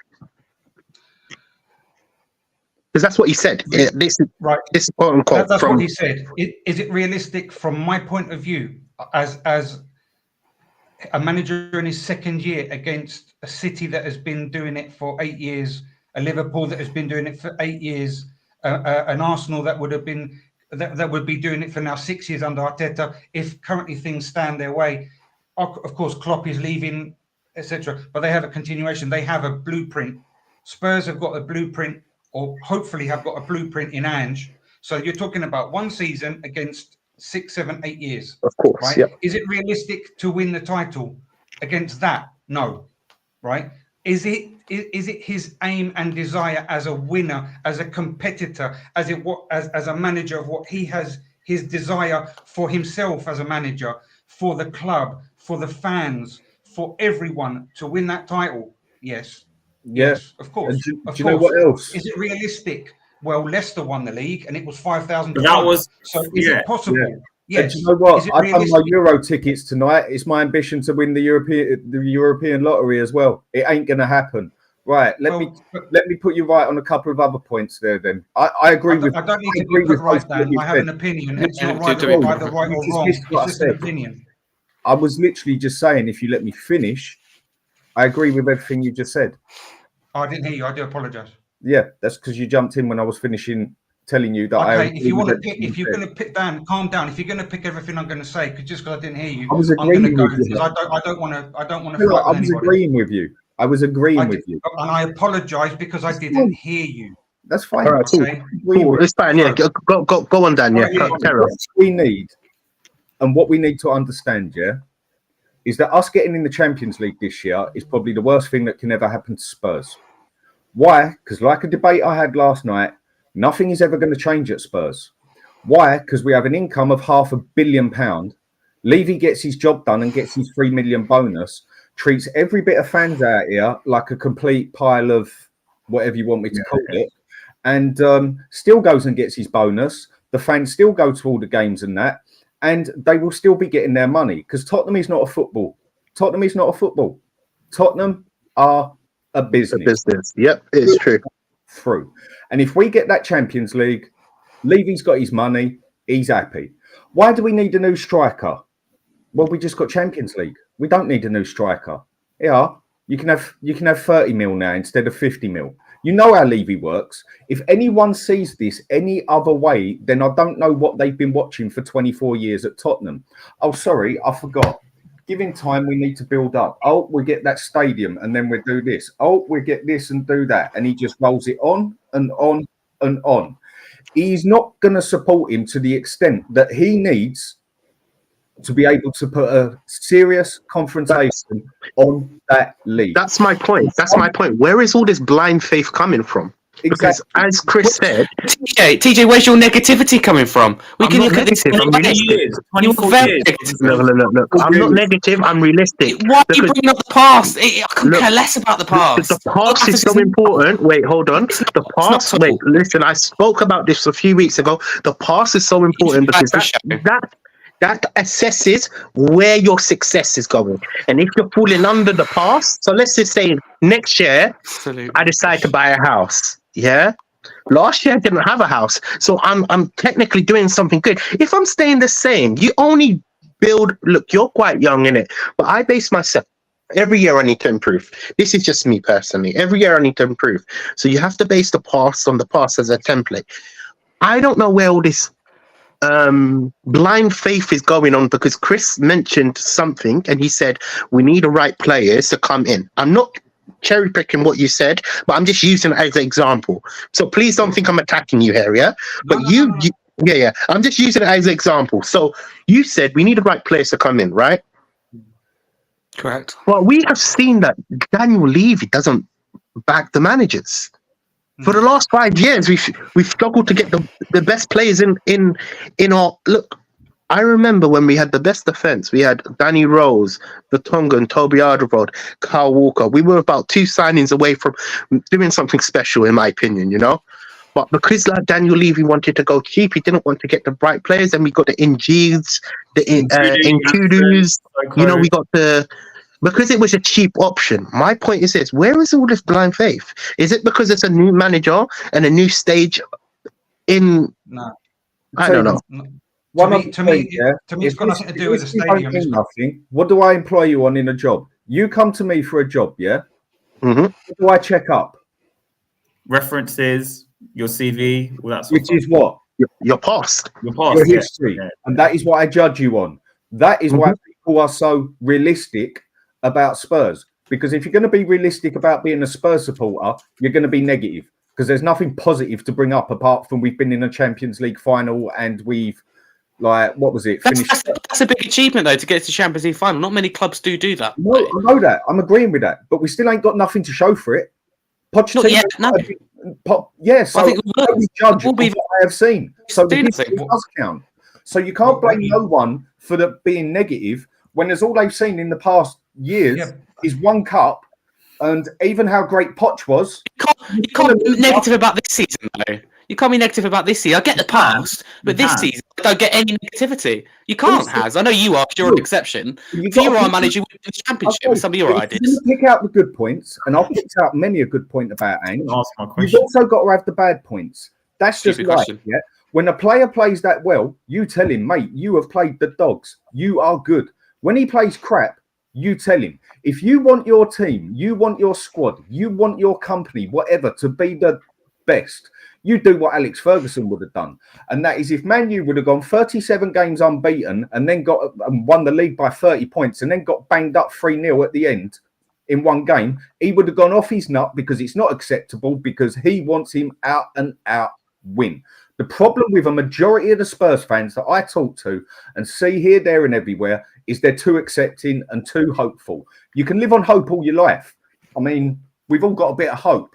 Yeah, but isn't that two way? Isn't that two way as well? Because if you're hopeful that because you've got the experience or whatever the feeling you have, the perception of negativity, because it's inbred for so long, Levy's not going to do this and Levy's not going to do that. Okay, well, what if it changes because Ange is a different beast? Okay. Because hang on. Because Levy has never. Scott. Yeah, carry on what you were saying. Sorry. Levy has never had a manager like Ange. I don't think anybody has had a manager like Ange, because Ange talks the talk, you see, and he knows how to do. As I don't know him personally, but what I see is that what he needed, right? And I said this. Oh, well, there you okay. Do you mean this one, TJ? Yeah. And I said that on another channel. I think last night. I think it was that. What if the Mourinho signing was cheaper than a rebuild after the Champions League final, just to appease the fans? Okay, you know what I mean? So instead of the overhaul that we really needed after the Champions League final, the heartbreak, the breakdown in whatever Levy had with Poch, right? It's just cheaper to not do an overhaul, and so Mourinho, even if he's on 15 million a year, right? It's cheaper to get Conte and just do shit football all the time, because they're not long-term managers. They're here and now winners, serial winners. Yeah, we don't get anything with them, right? And it's just a floating idea, okay, that I'm pushing out there, just to appease the fans, just to shut them down. Isn't that a shrewd businessman? But can you, Chris? Okay, Harry needs to go. So do you want to go? Yeah, I need to be on the cheese room at 8:55. So thank you very much. Big up all of you, and thank you for today. Okay, all right, Harry. Yeah. Harry, see you later, man. Yeah. Thank you, big up. Thank you, guys. Yeah. See you later. Okay.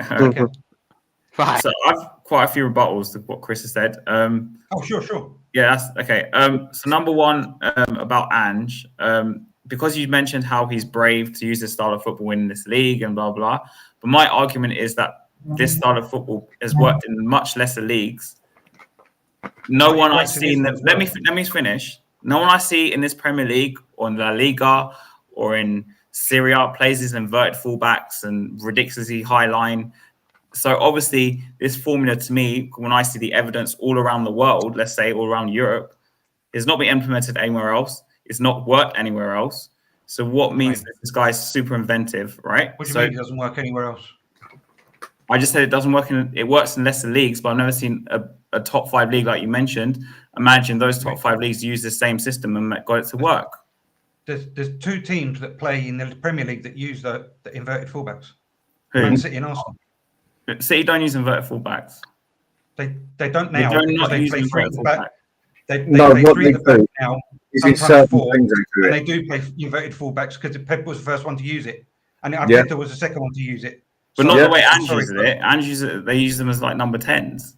No, I don't Right. care if they use it. It's They don't the use same. it as number 10s because the 10s are creative players and the fullbacks are not creative players. They are used to go into the channel to make space so that the low block that we play against are open, and you have to target your weakest players, opponents, which is why they push up through the channel. Okay, they are not used as number 10s. Okay, I am sorry.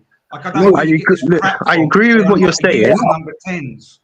I agree with what you're saying, but you know, you get quotes from Madison saying the problem with us creating chances is because the inverted fullbacks there's not that much space. Tell me what he said. He said something on the lines of there's not enough space because they get in the way, right? Or something, Yeah, of course. something But on the that lines doesn't of mean that, they use right? the number 10s. They even blatantly say it on the TV that they're getting in the number 10 position. But the idea is not to play as a number 10. Chris is right on what he said.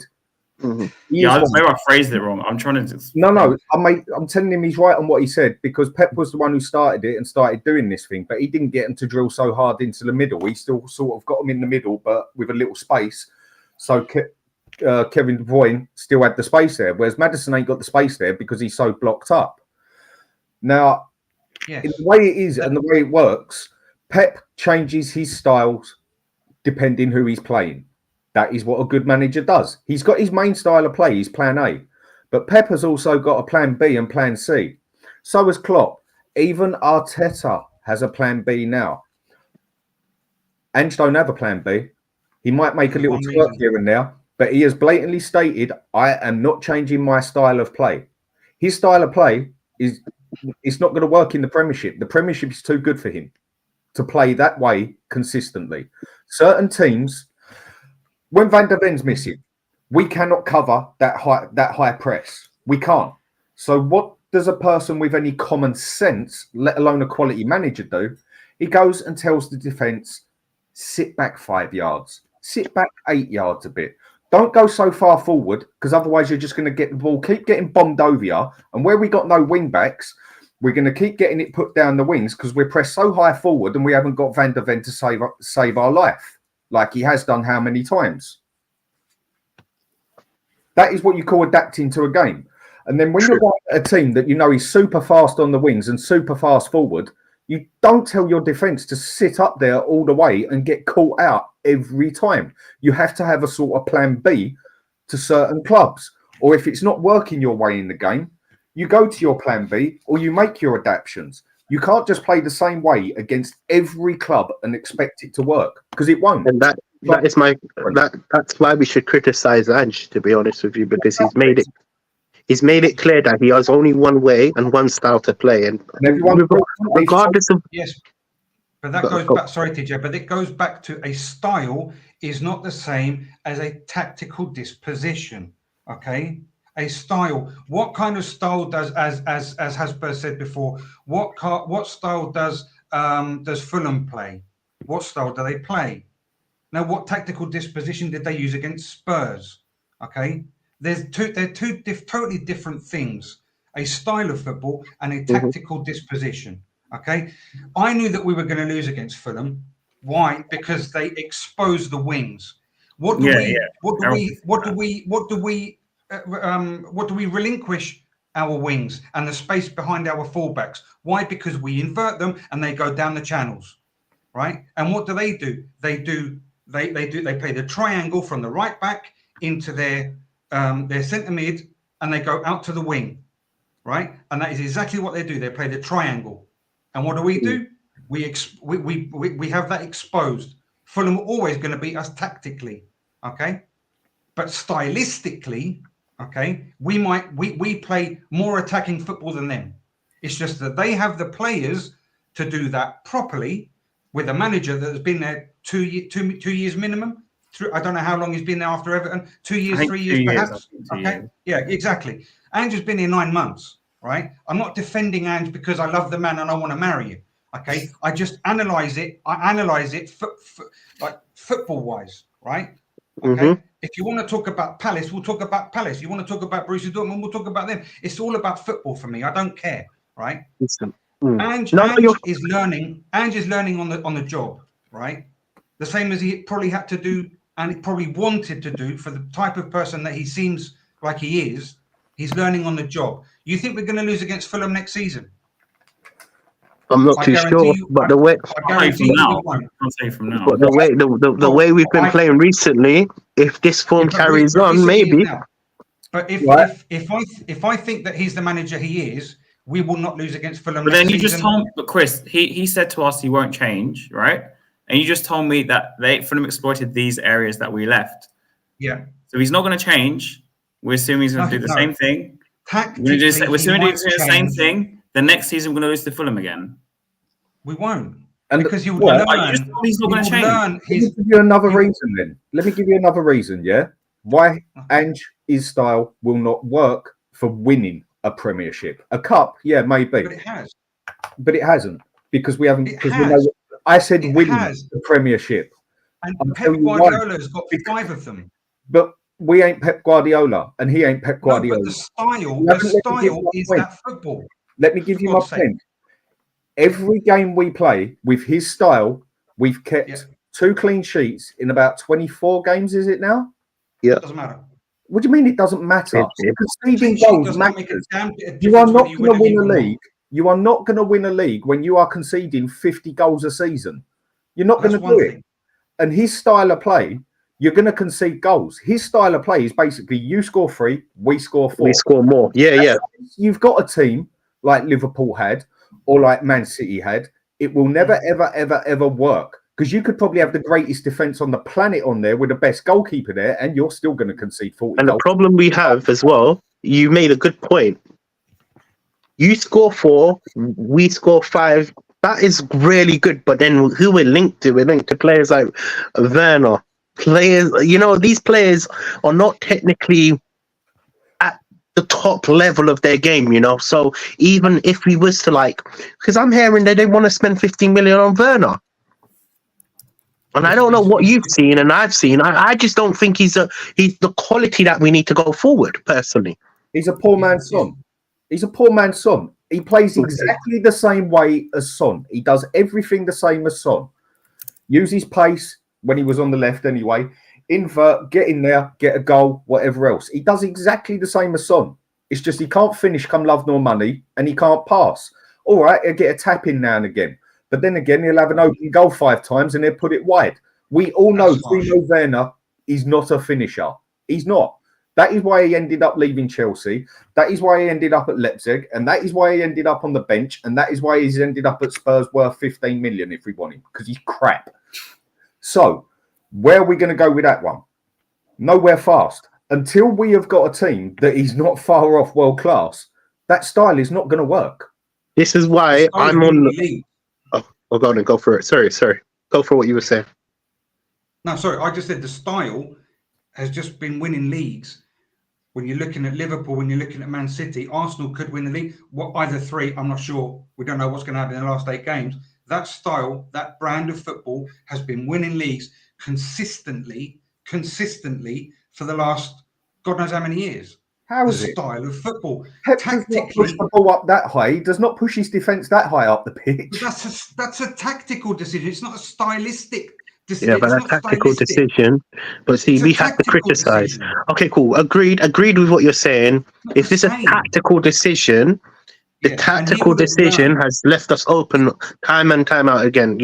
We haven't had a clean sheet. He's made some clear points in it. Clean sheet in how many games? 2 in 24, I think it is. That's rubbish. It's rubbish. We have to call it for what it is. We've got one of the worst defences in the Premiership. Yeah, everyone bigs up. We've got a quality keeper. We've got we got one good wing back who can tackle and go forward, and we've got a very good wing back who can go forward, but I don't class him as the reason why we have a quality keeper is because he's put in time and time in again in difficult situations where he has to clear us out. And don't get me wrong, I don't mind. Look, he's really good in terms of the goalkeeper's really good in it. But do you feel like he'll be facing these many search if the back line was 10 yards back? Because for me personally, I believe our defense puts him under a lot of pressure, a lot of pressure and unnecessarily pressured. Hold on, sorry. Amazing. Van der Ven manages to get back every time, and Van der Ven isn't going to be about for too long. I'll tell you why. Because he's going to get that. I'll guarantee it. I'll put money on it now. The way he plays football, he's going to do a Michael Owen. And what happens? His legs are going to go. He's going to rip his hamstring, good and proper. And he's never going to be the same player again. He's a brilliant defender, but a lot of him comes down to his pace. And when you've got players that have to bomb their pace off just like that, you can guarantee it, his hamstring will snap. Not just rip, it will snap. And when we have Van der Ven on there, we look a liability anyway, because no one's got the pace to come back. Dragusin, he's going to be good. He was very good in Italy, but he ain't got the pace. Romero ain't got the pace. So when you're pushing that high up and relying on one defender who's got the pace to come back, no wonder why he gets injured. That won't be happening next season. Yeah, but that won't be happening next season. Why not? Why? Because if he gets the players that he needs, you will be able to bolster the midfield, which is the first line that you have before your defence. And you can smile and you can do what you want, but this is the fact. The first line of defence is your attack. Okay, and as I said before, the team that doesn't have the ball is a defence. Okay, right? Yeah, we understand that. Well, I'm glad you've learned something, because when you have don't talk to me like I'm stupid. I'm not talking that you're being disrespectful. You said, "Oh, I'm glad you're." I'm not being disrespectful. I say, okay. I'm saying that when you have a midfield that has no contention players, right, your midfield is going to be exposed, which is why you see Pedro Porro sitting in midfield, okay, when Udogie goes forward, because you have to bolster the defense, okay. So it's not exactly true that when two inverted fullbacks go forward, you lose two defenders. It's not true, because both of them don't go forward at the same time, because the team cannot afford to lose two players at once. Either one goes forward and the other one sits in midfield to bolster that defense, or the other one does and the other one sits in.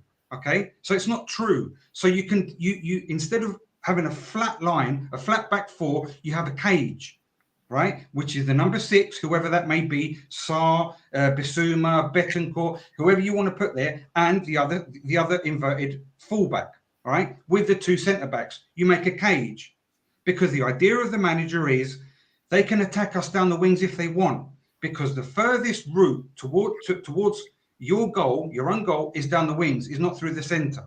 So Ange is not as stupid as he may look to many people, but he is covering the centre of the pitch and letting the opposition go down the wings, right? That is why he puts so many people in midfield.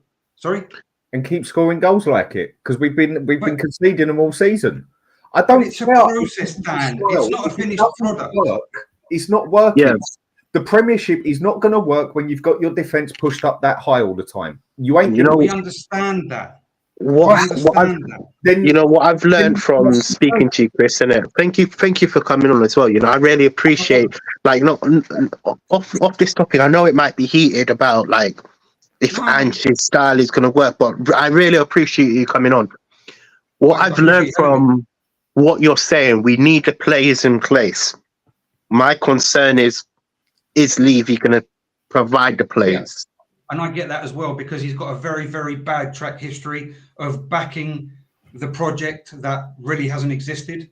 It's all been exactly what Dan is saying. It's the fans are customers and it's just a business and he doesn't care. And I totally get that. And the track history of Levy is there and it's factual and it's there to see. But and the news has come out recently about the new hotel and this, that, and the other. And I said it on the stream the other day. I don't care about that. I'm not a businessman. I like to talk about football, and I like to talk about the green, and I like to talk about why Ange, and that's why I was so adamant to come on, because I think you're what I saw was great. You're passionate, Hotspurs, passionate. I've heard about Hotspurs, and he's a great guy and loves to talk about football. And I don't really know about you, TJ. I'm sorry, I do apologise. It's all good, man. I know too much about Danny, but because I've known him from last year, so there's no. Oh, okay. But I was adamant to come on because I wanted to talk about it, because I think I had a bit to say, more in depth, more football wise, and not from a fan point of view, okay, which is what I was seeing in the chat and things like that, because I do have the experience and I think I know a bit about what I'm talking about, but I'm cautious because everyone learns, even top managers learn. So I think we have to concede ourselves a bit of leeway in not being too arrogant and too up ourselves to know everything about it. I certainly don't, but I know what I know. And I'm glad to share that. Okay, I can see what the problems are at Spurs. I can see what is happening. Okay, and I can see why people are getting at Ange, and I can see why we're not consistently churning out the results that we had at the beginning of the season. And I just simply wanted to share that with. Makes sense. No. Listen, your opinion. Listen, we all have our own opinions in our own way. But what we have to do, we need to go on to the next topic, because this conversation has kind of like diverted. So we need to talk about the preview, bro. So you carry on, man. Yeah, Forest. Harry's gone in it. So I'll start with you, TJ. Thoughts on Forest? For me personally, it's a must-win. You know, if we want, let's see. For me, if our target is top 4, we need to start getting wins quick, innit? You know, and Forest for me is a perfect place. It's at home as well, so perfect time, perfect place to start getting these wins, and especially with the games coming up, and it's going to be quite a difficult run of fixtures after Forest. So we have to be beating Forest, you know. But for in terms of like Nuno coming back as well, yeah, that's what I was just about to mention. For me, Nuno, this is going to be a big stinker, you know, because the same way I predicted us to lose against Chelsea, is the pressure going to be on these players? Maybe not. You don't know, you know. But I'm hoping that we could win about 1-0, 2-0 at best. You know, we haven't seen a win in a while, and even Luton, I don't class that game as a win. For me, that was a loss in my heart. The way we played, I expected us to perform much better than what I saw on the pitch. So, yeah, man. Look, when it comes down to it, people seem to think I've got it in French. Not at all. I've bigged him up a lot all season when I've seen him do the good stuff. When I see him do the bad stuff, I will rip it out of him just as much. And of late, I'd say over the past 5 months, I've seen more bad than I've seen good. And I think I can put that as a fact when you look at some of the ways we played. Now, the other thing is, and I must admit, this bit winds me up a bit. When all people just sit, look, I'll put this straight, and I'll put it to everyone.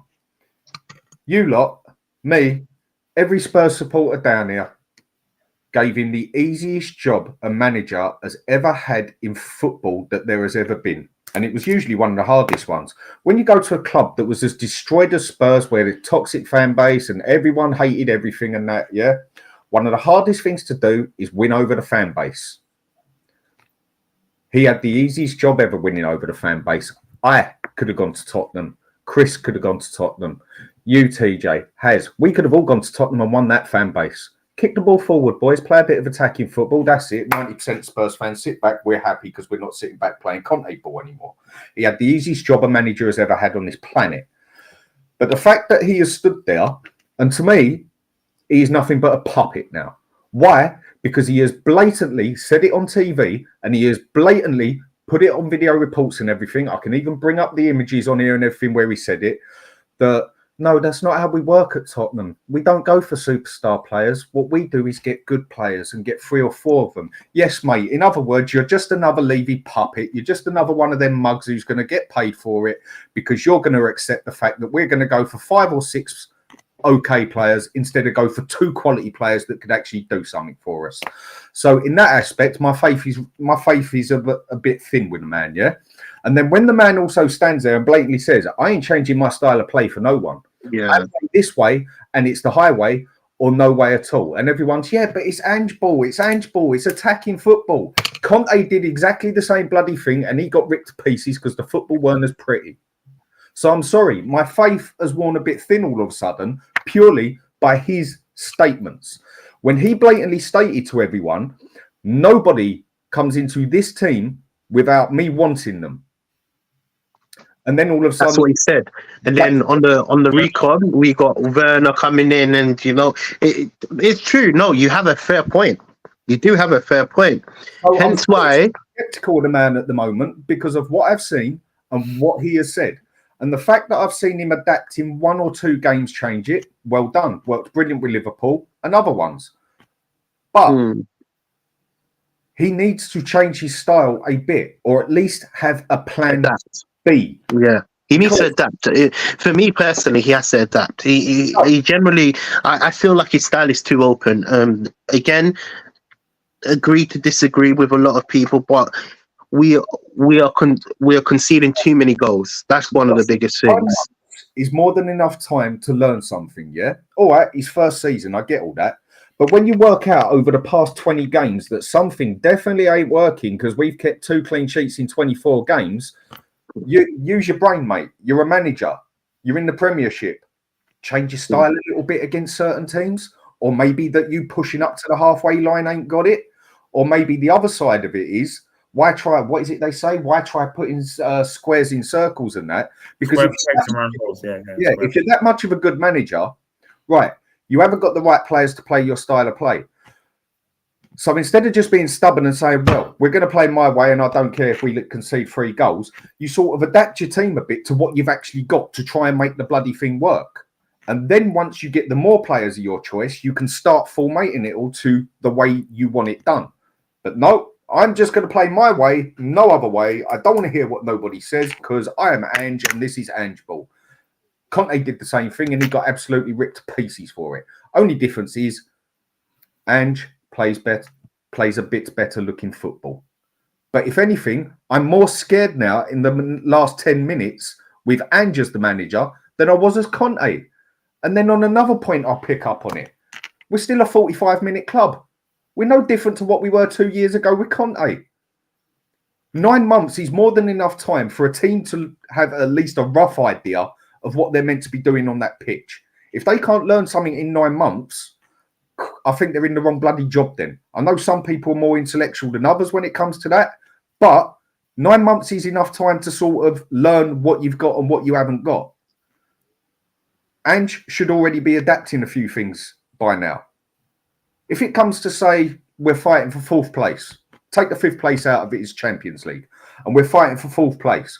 Right, that last game counts whether we get in the Champions League or not. We blatantly know we're playing against a team that's very fast on the flanks. We ain't got Van der Ven and we got a fast man coming down the middle. What does Ange do? If he does not adapt his style because he has to get in that Champions League place, and he just says, right, I'm playing Ange ball like he has stated he will do and will not change, then he's not the manager for me.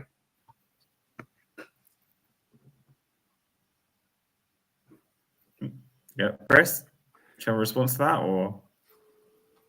No, because it's opinion, and I respect everyone's opinion. So fair enough. Oh no, I thought you were going to say something. Sorry. No, I agree on something that I don't agree on others, but it's fair. It's fair enough because the same as we all agree and disagree on opinions, which is fine. It is opinions. Football. Yeah. A lot of it is opinions, mate. But a few of the things I've just stated is all stuff he has stated and said himself. Yeah. So there you go. But I mean. I think regarding the superstar, I think he said that quite a while ago as well. If I remember correctly, about signing big names, and you don't have to sign big names. You have to sign the right player for the way you want to play, and that isn't always done properly. Because look at Liverpool, for example. They signed Darwin Núñez. He ripped it up at Benfica. Had a very, very mediocre season at his first season. Now he's improving, right?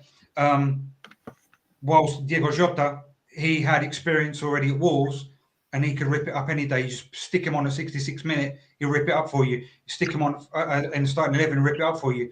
But players need to adapt. They're not machines. Managers are the same.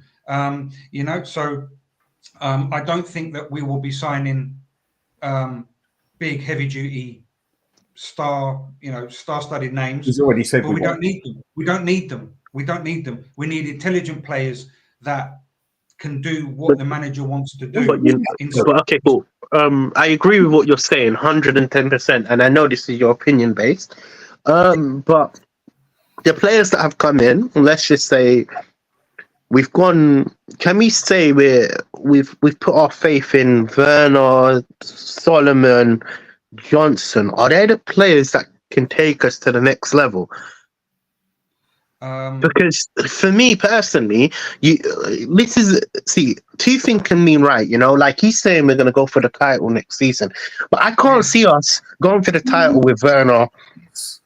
You know, like, do you get where I'm coming from? Like, I get this. I can totally understand you, and you've got to look at the players' fortes, right? You've got to look at players' fortes. Now, Brendan Johnson, when he was, I think he came from Forest. Is that correct? Forest. Yeah. They played counter-attacking football, and he was unstoppable. And you'd send him a ball through the channel or over the top or whatever into space. He would run on it, and 9 times out of 10 or 8 out of 10 he'd score. Very resolute kind of player. We don't play that now because we have to face low blocks, which is something that the manager and the players have had to adapt. It's not as easy as just earning £5-10 million a year and saying you're a Premier League player, do your work. They're not brickies. Where brickies are just, do you know what I mean? Or they're not scaffolders. The job is very simple. Kind they of. Are professional footballers and should be able to adapt in 9 months. They're not, Dan, and this is and yeah, they should be able to. But should is not as easy because you have opponents that are equally as good as you, right?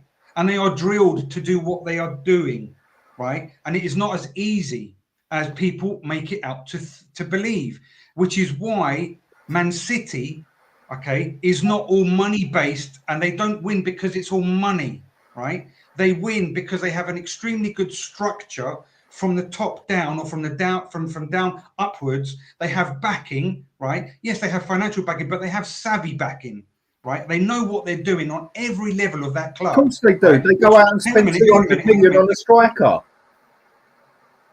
Right, they got it for about 50 and then 150 mil for his wages. If you're going to compete with the best, you need the best. The best to be differential, and I even put that in the chat. To be differential, you have to pay the difference in money, right? Because Bernardo Silva is a differential player.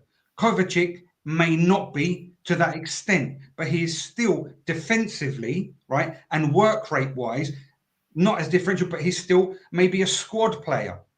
But I don't think he costs that much anyway, right? But Bernardo Silva is one of the best players out there, which is why he costs so much money. And if someone wants to take him away from that team, he's going to cost heaven and earth and a bit of Jupiter and Mars and the rest of them, because they are differential players. Now, when you're in the mix, the difference between one EPL team and another is not that different. It is not it all depends on how you want to play, right? And the manager, which is why the game is so beautiful. But if you want to play the best way, you go and do what Arsenal did and go spend 100 million on one of the best in the Premiership. Right. No, it doesn't always work like that. It doesn't, because they might not win anything this season. Yeah, but they've definitely. No, but then it's going to improve the quality.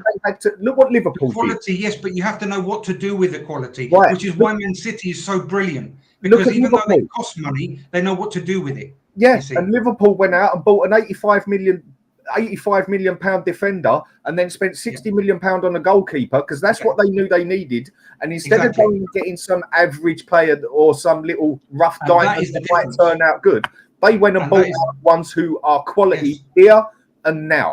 So what are we going to do? Just go buy the rough diamonds again and let's hope that they work out. So you're going to have to spend the big money on the best players if you want to compete with the best. Otherwise, we're just going to be this Mickey Mouse little team that runs round about anything between 7th and 4th place, and then nearly has an orgasm when it finishes in 3rd place. Okay, so so you're never going to. For example, Say, for example, I was a secret billionaire and I said to Levy, you know what? I want to spend 150 million just on Bernardo Silva, right? Because I feel like it, because I love Spurs so much, and I don't want my fellow Spurs fans and channel chatters and members and colleagues, right, to suffer anymore. I want to go out and spend 150 million on wages and a whole lot and rip him away from Man City. You think Bernardo Silva will have any impact, make any difference on the team? Just one player.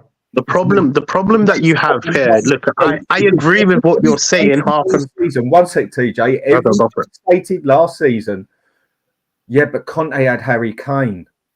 Yeah, he did, didn't he? He had a world-class player on there. That's why it helped him do it. So, yeah, one player does make a big difference. You need to look at the difference that Rice has made at Arsenal. Like, he's taken him off another level. You can't just say, no, it hasn't.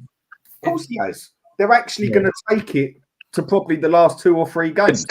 I agree. The standards have to improve massively. You know, if we really want to, on each level, right? And you take into consideration, for example, Rice. Rice has changed the dynamic of Arsenal. They've also got Jorginho playing, right? They've also got they've even improved Havertz's output from last season. He was drastic. And everyone was saying, well, was it last season he came to Arsenal? I think it was 65 million. No, he signed this summer. He signed this season.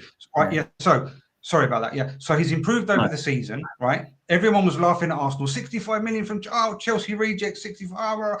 Everyone's improved, right? But that takes time as well, right? But they have, essentially, they have a team that has been playing together under the same manager, with the same style and with the same technical nuances, right? Tactical nuances, with Trossard and maybe 1 or 2 more, whatever they've done, right? They have the foundations there already, right? That is what we are aspiring to. You see what I mean? There is a big difference. Right. You're 100% right, and I'll make you right on there. The only point I will confront is that Ange just blatantly said that we're going to go for quantity, not quality. So where are we going to go? So when every other team gets good, and there is a chance that Chelsea pulled their finger out because they got some bloody good players there, but let's just hope they don't. Aston Villa are going to put more money into it. Newcastle, we'll just wait and see, because I don't think they can make enough money up north to spend the money that they want to spend up there at Newcastle. They just can't charge the same sort of money that you can in London. They can't do it. Man, you ain't going to sit about forever. Liverpool might step back a bit, but are going to come back into it. So are we just going to stick with our quantity and then just keep hovering around where we are? No, but the context about quantity and quality, right? If you go, for example, for someone like Gudmundsson, Gudmundsson, who's the Iceland geezer from... Yeah, I know you're talking about the guy with link from Genoa, from Genoa, right?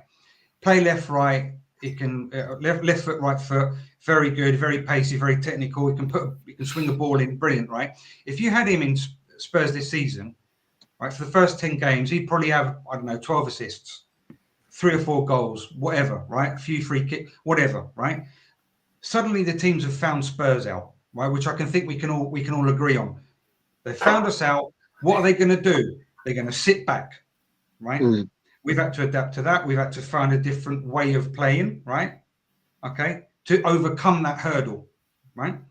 If you had him on the wing, right, either flank, instead of Kulu, who finds a brick wall and says, "Oh fuck, I'm going to pass it back." But if you have this guy who says, "Sod you, I'm going to take you on 1-on-1," right, and leaves them for dead, and actually puts a ball in. Plus, you had, say, Richarlison, who you all agreed on was good at headers, for example. Yeah. You just had that one player, and for example, Solomon, if he wasn't right, who is also a good one-on-one player. He's good. He's 2-footed. And if you had those 2 outputs on either flank, we would be radically different. The style would be the same, right? But the attackers' mentality, because they're individually different, right? They're not scared to go one-on-one, especially Kulu, because he's a one-trick pony, in my opinion, right? He's a one-trick pony. Don't worry. We pretty much all agree on that anyway. So Exactly. He encounters a problem and says, "Right, you sort it out." Okay, right. In the majority of the season, he's been like that. Okay. If you had something different for 30 million, right? It's 30 million pounds, 35 million euros. Yeah. Kaz, the message. Read your message. What? Sorry? The message. The message. Yeah, carry on. Oh, yeah. That would be radically different. So I don't really need 60, 70 million for Chiesa, right?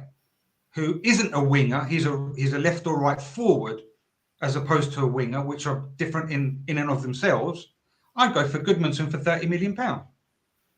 Because makes sense. Quantitatively and qualitatively, he's given me more. And I'm saving a shitload of money. You know what I mean? So I think about it that way. You know, I don't need to go for Salah. Salah's at the end. He's like 30, whatever he is. I need to go for what can bring me results in the now to mid-term and doesn't cost me 60 million, 70 million. The problem there are is players out there that can improve us so much, right? That it's unbelievable. But we don't need the 100 millions. We don't. That it would be great if we did need them. Look, well, it depends. Chris, I've agreed on what you said here, yeah. But if we're willing to go out and spend 65 million on a pile of crap like Richarlison, we should be willing. We should be willing to go out and spend 80 million on another quality striker. No, it doesn't work like that. 50 million on another. Or if we go and spend 50 million on Johnson. Yeah, but that yes, I understand the logic. For what? 30 million. Yeah, but but I understand the logic that if you're willing to buy a pile of crap, you're willing to buy another pile of crap. But just because you bought two piles of crap doesn't mean you're doing things right. Okay? No, of course not. It means we can spend money and spend it properly on a good player that is already proven quality. Everybody knew Richarlison was crap before he even came to Spurs. Yeah, exactly. But hopefully, I will never know. Yeah, but there is hopefully that you have to put the money out for, because otherwise you ain't going to get it. And when you just keep going for quantity, yeah, you got to have quantity in your club. Totally get you. But if you ain't got the quality, you ain't never going to win crap. And that is why Spurs have got one trophy in what? Oh, sorry, we got an that other side cup in 24 years. Yeah, and if we want things to change, and we want to be this big club, which we are not, we have only ever been a cup club, nothing more, nothing less. Nothing's ever going to change. And until we start acting like this big club that we actually are money-wise, that brings in over 6.5 million per match, has a turnover of like $500 million. 3 years ago, had the third highest income in sport. Until they actually start doing something with that, buying quality players, we ain't never going to get no quality, and we might get a League Cup. But I'm at that point we can finish 15th, and if we get a League Cup, I'm happy. I'm happy. You know, because football is about success, and sadly, we haven't seen success in the last 15 years. All the teams around us have either won a trophy or some sort of silverware, and we sit here as Tottenham fans begging for a trophy, begging for a single thing. So you've got a fair point, man. We need to see some sort of success in the next couple of years, or even now. You know, I want it now. Next year, as Happy Feet Harry, I call him Happy Feet Harry. That's my nickname for him because he's always happy, innit? He said next year is the goal. And if we don't win it next year, I have to start pulling the plug, and I'm going to start calling out the spade to a spade because we're just not improving. The ultimate goal is to win trophies. And this is my biggest concern. If we keep going down these processes, it's going to get to a point where it's 30 years and I have kids. I will end up having kids, and then I'm going to say to my kids, this is Tottenham. We don't win trophies. You got in the league, you've got what 5% chance of winning the league. So you know it's difficult. You know that's not going to happen. He's not going to win that league. He's not. Yeah, but he's not good enough manager to win that league. It's not about being a good enough manager or not. Being a good enough manager is about how the club plays in that, yeah. But he's not good enough to live up to the mentality of someone like Pep. You know what? Hang on. Stop. There's only one Pep. There's only one Pep in this world.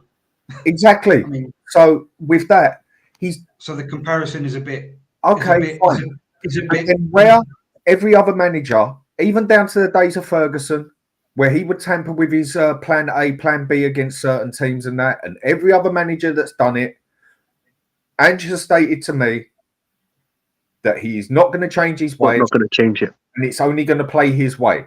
My faith is like off. But a style, I said this before, a style is a way a manager perceives the game, right? And you can change, and you can have a plan A, plan B, plan C, plan Z, as long as you have the tools to do that. If you've only got a tool to build a cabinet, you can't build a door. But this is what I'm trying to say. But this is wait, hold on. Let me just cherry pick. I use the analogy of playing blackjack. You can only play what the cards are in front of you. You might be able to bluff. You might be able to tell a lie. But if you don't have good cards and the cards on the table are better than yours, you're going to obviously fold, right? The problem we have year in, year in, is the track record of Levy presenting him with the players. This is why, please don't I'm not using it as a target at you, but this is all that blind, I'm going to say blind faith. What if? I can't be what ifs. I want right now. I want to know that I'm going to target a player and it will improve my squad. And what I've been told is we're going for players like Werner. And also, something someone's just said on here, I just want to put someone straight. Vicario, VDV and Maddison aren't cheap signings. VDV was a bang average signing, like for price-wise. Vicario was dirt cheap and Maddison was dirt cheap. And let's be honest here now, yeah? Let's go deeper into them signings. We got lucky in terms of the goalkeeper because we were our main target and it was every Spurs fan went in crisis mode when Raya got sniped. I already knew about Vicario. Yeah. Some of the few did because I follow Serie A. And fair enough. But let's be honest with you, our main target was obviously Raya. Yeah. You know? What is it called? Van der Ven. I said, personally, I wanted both. I wanted Tapsoba and Van der Ven. We ended up getting one over the other, but fair enough. Maddison, we know about Maddison has. We've been chasing that brother for the last 5 years. Quality player, but again, yeah, we all know about Maddison. We never. Each year we went into Maddison, it was because the money's too much and all of this and that, right? It happened that Leicester got relegated and it gave Levy an opportunity. But I guarantee you, if Leicester stayed up, we wouldn't have Maddison. He had 1 year left on his contract as well, didn't he? Oh, yeah, true. Which has got Levy written all over it. Same as True. So again, I mean, if you want to be really technical, Van der Ven wasn't that much compared to modern day football. Of course not. That's the point. That's the point I'm trying to make. The one I made before. Sorry, you don't need super mega money to get the right players in. Vicario, how much was Vicario? 17 million, I think he was. Yeah, but he was just. It just happened to be that. The reason we went for Vicario, let's get it clear, was because we got the money was too much for Raya. And I could equally argue at the time of moment, look, okay, cool. A lot of people are going to criticize what I'm going to say here, but at the time of moment, I would have wanted Raya over Vicario. Because firstly, Raya, let's just remember this, he came off of a very good season. He's Premier League proven as well. So I could equally justify that if we had Raya in our squad, we would be at the same spot. TJ, there'll be no bedding in period that Vicario had to have in the first 100%. 10 games, whatever it was.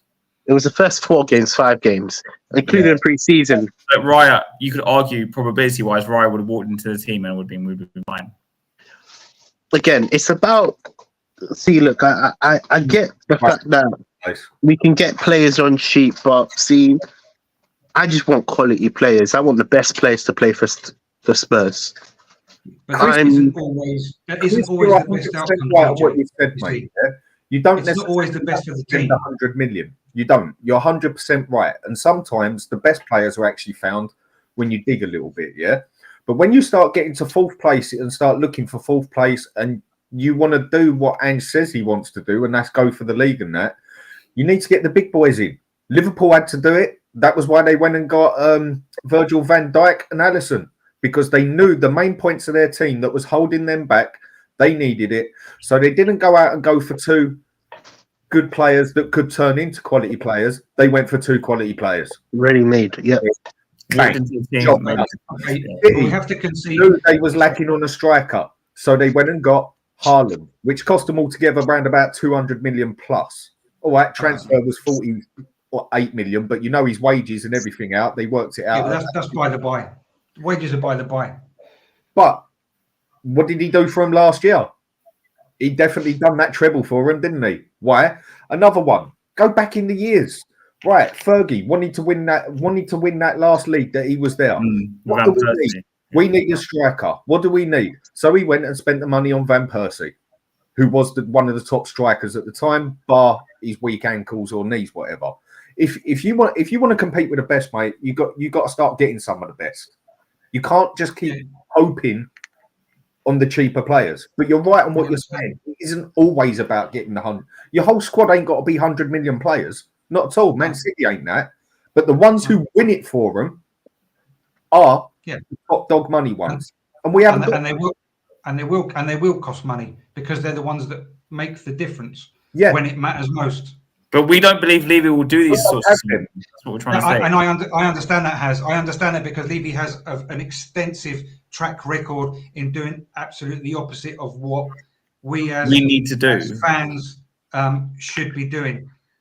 And I understand that. And we're just this is where the wrong club at the wrong life. This is where I actually prefer, I like what you're saying, Chris, because at least you are not on the deluded side. Whereas we speak to Happy Feet Harry, and he says we're going to get the best, we're going to get this, and we're going to get that blindly. And this is, I call it blind faith. Maybe there's a better word to put it, but blind faith, and putting blind faith in people like Levy. He has the worst track record. Listen, off stream. If you stay here, I will actually go deeper to why I know Levy has blind faith. But I can't say it on here because I get fired, isn't it? The difference is Chris actually knows what he's talking about. So there we go. All right, brilliant. Is there any more topics that we need to go through? Yeah, no, that's about it, really. Chris, first of all, where can we find you? As the name, as the name suggests, Meta Football TV. So thank you very much for having me on. Don't worry, man. Yeah. Chris, Meta Football TV. I have been away through personal issues, and I've been studying as well the license, the UEFA football license, as you call it in England, the badges, because I'm in Spain.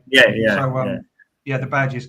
I've just finished that. I've got it. I passed the whole lot, and that's why my channel has been on hiatus through my mother passing away and through the badges. Oh, I'm sorry to hear that, man. Sorry to hear about that. See, I was just about to say something funny, but then you said your mum. I was going to say Chris in for the Tottenham job. But then you said your mother passed away, so now that joke. Sorry to hear about that. It's not a problem. I'd actually take a 50% pay cut in what Ange is currently on, and I'd do it, no problem whatsoever. And I'd probably get rid of the inverted fullbacks as well, just to just to appease you lot. But I just don't think the inverted fullbacks thing's going to work. Keep you happy. I don't like it. I prefer the overlapping thing. One thing I will ask quick, Chris, is I don't know what WhatsApp ones you're members on and that, but if you can get my number off of someone, contact me. I'd love to do a couple of shows with you on my one. Chris, are you on X? I am on X. My handle is @ScoopersBCN. Spoofers. Scoopers, like as a scoop of ice cream. I can put it in the comment if you want. I don't know if I can write on here or. Just see where it says. It says chat. Just no. I'll follow you. Don't worry, I'll follow you, Chris. Already. Do you want me to pass you Dan's number afterwards? Anyway. Yeah, if you can do, please, mate. It'd be appreciated. Yeah. Chris, wait a minute. You blatantly know what you're talking about when it comes to the tactical side of it. You blatantly do. There's no ifs or buts about it. Different opinions. Everyone's got it. And the thing about football is everybody sees football through their own eyes. I will see things that happen on that pitch that you don't, and you will see things on that pitch that I don't, and these two will, and everything. That is half the fun of football. This is why football is a very controversial topic, especially when you get. Football was the most popular sport in the world, if I've been honest. Yeah, 100%. Yeah, well, 100%.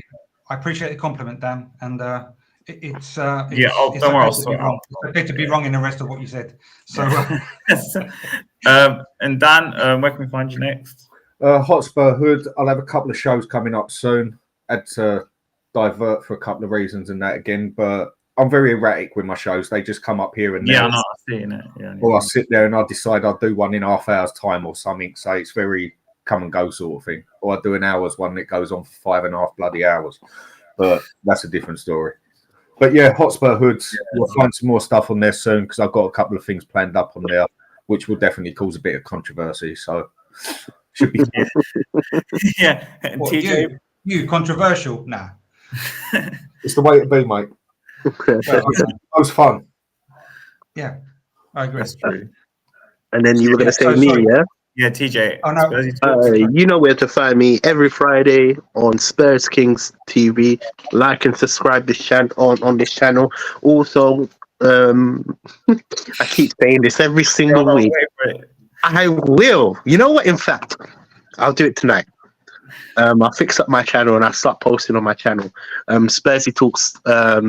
Is that my channel? Yeah. See, I haven't been on it so long. I've been on every other person's channel, not on my own channel. Spursy Talks. Give it a subscribe. Subscribe to everybody in this chat as well. You know, literally, it takes time to do this. We've been doing this for what 2 hours and 43 minutes. Yeah, almost 3 hours. Almost 3 hours. Almost 3 hours. And yeah, man.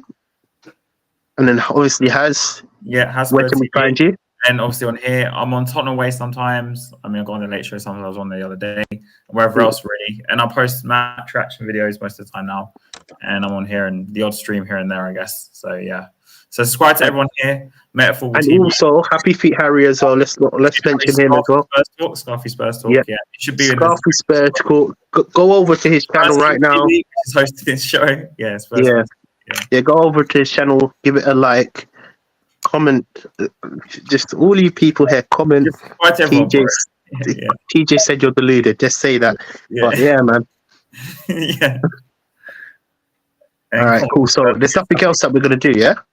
Yeah, afterwards. I've got to jump onto another show now. I'm going on to Alan's one. Time added on, isn't it? Yeah. So you people that want to carry on watching Spurs content, times added on. You're gonna see Dan over there. So just go follow that. You know. All right, cool. People, thanks for having me on. Nice to speak to you again, Chris, because I haven't seen you for a long time on here. And hopefully I can catch up with you soon and the rest and sort out. See you soon, mate. Yeah. No problem, mate. My pleasure. Yeah, thank you guys for coming on. Really appreciate it. Thank you for letting me on in the end. Thank you very much. No. So it's a technical thing, man. It's like this Streamlabs is a bit fun. You should use StreamYard. StreamYard is much better than this. Yeah, unfortunately, Dan, it's not my choice. It's not our channel. We're guests on this channel ourselves. Yeah. And you know the amount of times I tell Marlon, StreamYard is the way, but bro, I told him straight after this. When I first used this, I was like, "This isn't StreamYard. I can't use this." StreamYard is better, but either way, right? I've got to shoot people. Yeah, right. Take care, Dan. I'll speak to you again, mate. Take care of yourselves. Yeah, no problem, mate. Whenever. All right. Cheers. And then let's end this then. Like and subscribe. Take care, guys. All right. See you later.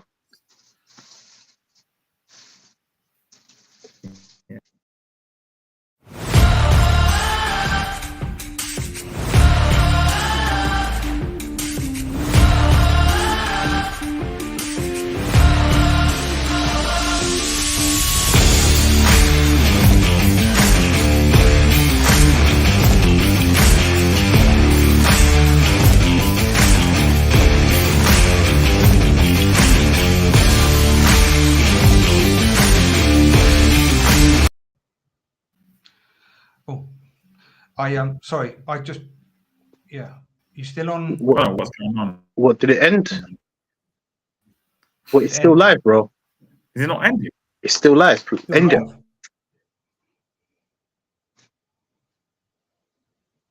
what is happening.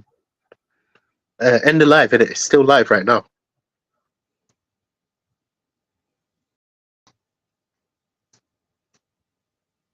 Managed to pay his bills. All right, cool. Look, I think we just have to desert it. All right. All right. I didn't get your channel. Sorry, TJ. Spursy Talks. Look, you will definitely find me on this channel. Don't worry about my channel.